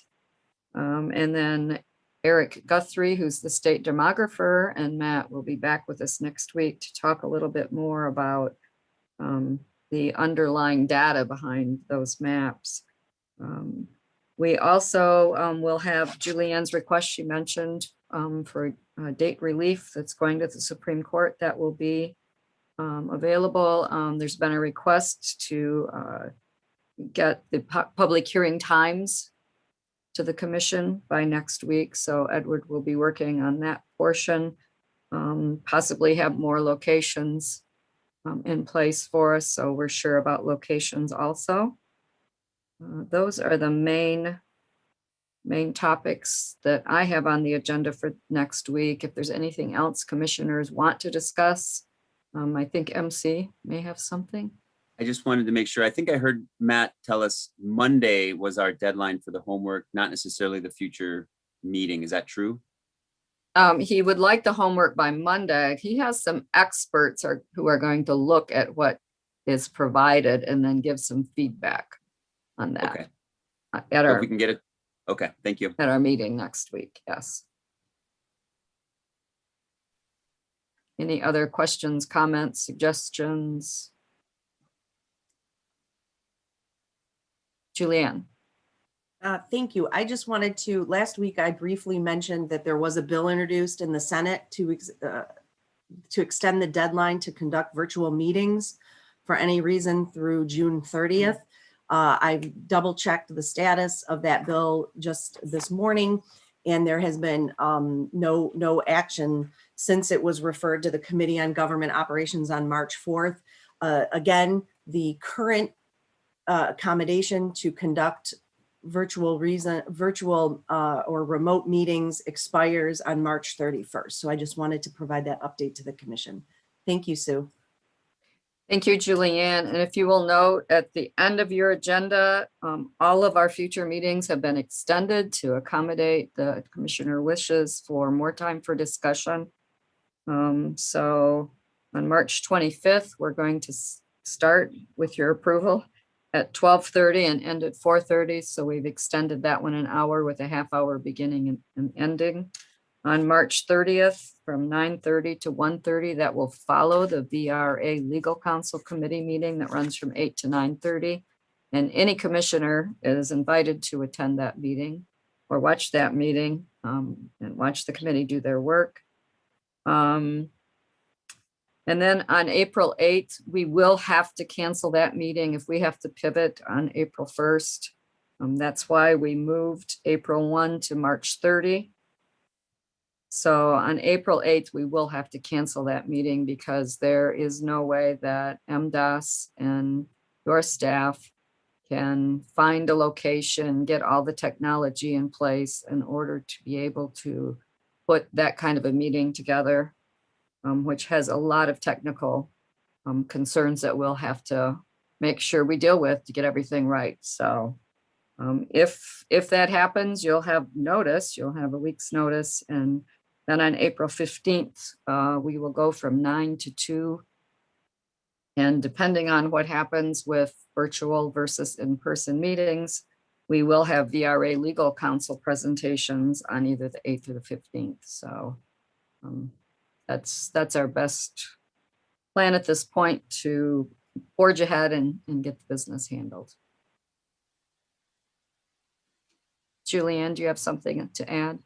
I do, to follow up on your comments. So the commission has options to certainly, if a vote for the March 25th meeting would be in order, since it's your next meeting, if you are going to start earlier, again, the time frame that was indicated or is indicated on your agenda is 12:30 to 4:30. And the reason that's important would be for the public hearing, for the public notice, for the public meeting notice. This would be different, a different time for beginning than is noted in your regular meeting schedule. So if the commission could act on either that discrete meeting notice time change, or if the commission wanted to act again on the full complement of the changes that the executive director raised, that would also be appropriate. But it's entirely up to the discretion of the commission. But again, if you want to start at 12:30 next week, I would ask that a motion would be brought and acted upon. Thank you. Thank you, Julianne. Is there a motion for that change? Cynthia? I motion that. Thank you. And Rebecca, you're second. Okay. let's take a vote with hands since that's the favorite. If you're in favor of the March 25th date as presented with the time. Oh, You answered okay. my question, Madam Chair. Excuse me. With the time as presented, please signify with a hand. By my count, that's majority. If you are opposed, same sign. And the vote passes. Our next meeting date will be March 25th from 12:30 new start time, ending at 4:30 p.m. Thank you, Madam Chair. You're welcome. Sue, yes. And the motion was only for the 25th. It wasn't for the, okay. The April 8th change. The 30th is also a different time than The our 30th, normal meeting okay. time. So typically we're 9 to noon or 12 to 1. So those meetings have all been extended that are at the bottom of your agenda. Okay, so let's then, if we could, yes, Julianne. I apologize. I'm double checking now. I thought that the commission had already adjusted its regular meeting from April 1st to the 30th. So that action has already been taken. I'm verifying again that action has been taken, but that is my recollection that I will be double checking. I know that there was no action taken on the 8th or the 15th. Okay, so just those 2 dates then. There was a motion to begin that meeting at 9:30. That was approved at our last meeting. Perfect. I don't know that the extension of time at the other end was approved. But the commission can do that when they approve the agenda also. Okay, shall we vote on the dates as presented at the bottom with the extension of time?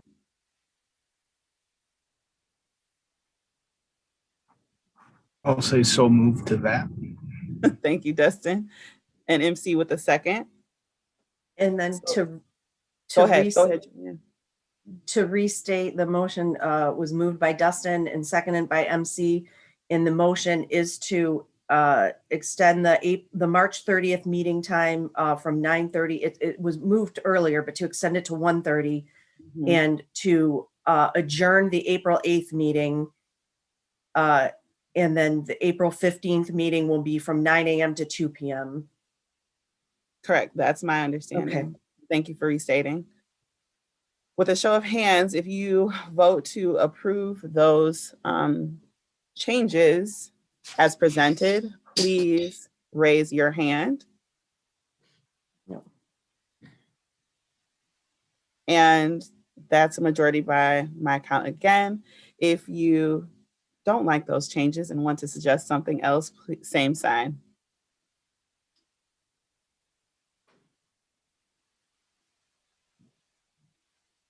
And those times and dates are accepted, the change of the 8th, the extension of the 30th. Go ahead, Julianne.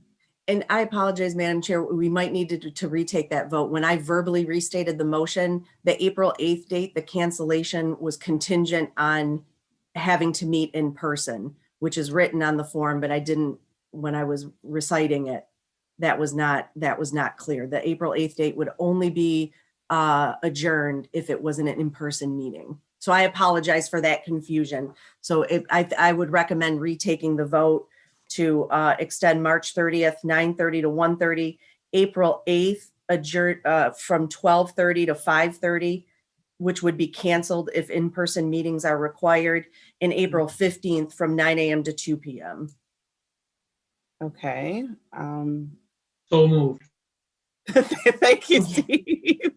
Can we have a second to Steve? Richard gave a second. Let's vote again, gang. So if we're in favor of those switches as presented, please raise your hand.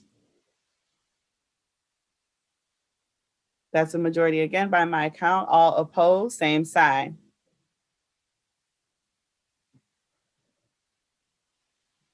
Again, thank you, Julianne, for being so diligent about that. And I apologize for clarity's sake. I think in this instant, it was better to just retake the vote. Thank you. It's okay. You're fine. So if I am tracking, Sue, do we need to address the agenda items? I think we've already done that. We've talked about upcoming meetings and what we're planning. Just making sure. I don't want to goof again. Okay, so next I have announcements. Any announcements for the good of the order? I see shaking heads. I see some stares. Okay, no announcements. Well, the last thing, not to drag it on, number 11 is adjournment. So if we have nothing else, if we've all had a great time and want to enjoy our earlier Thursday, can I have a motion for adjournment? I got Aaron with the motion and Juanita with the second. Oh, and Cynthia with the second.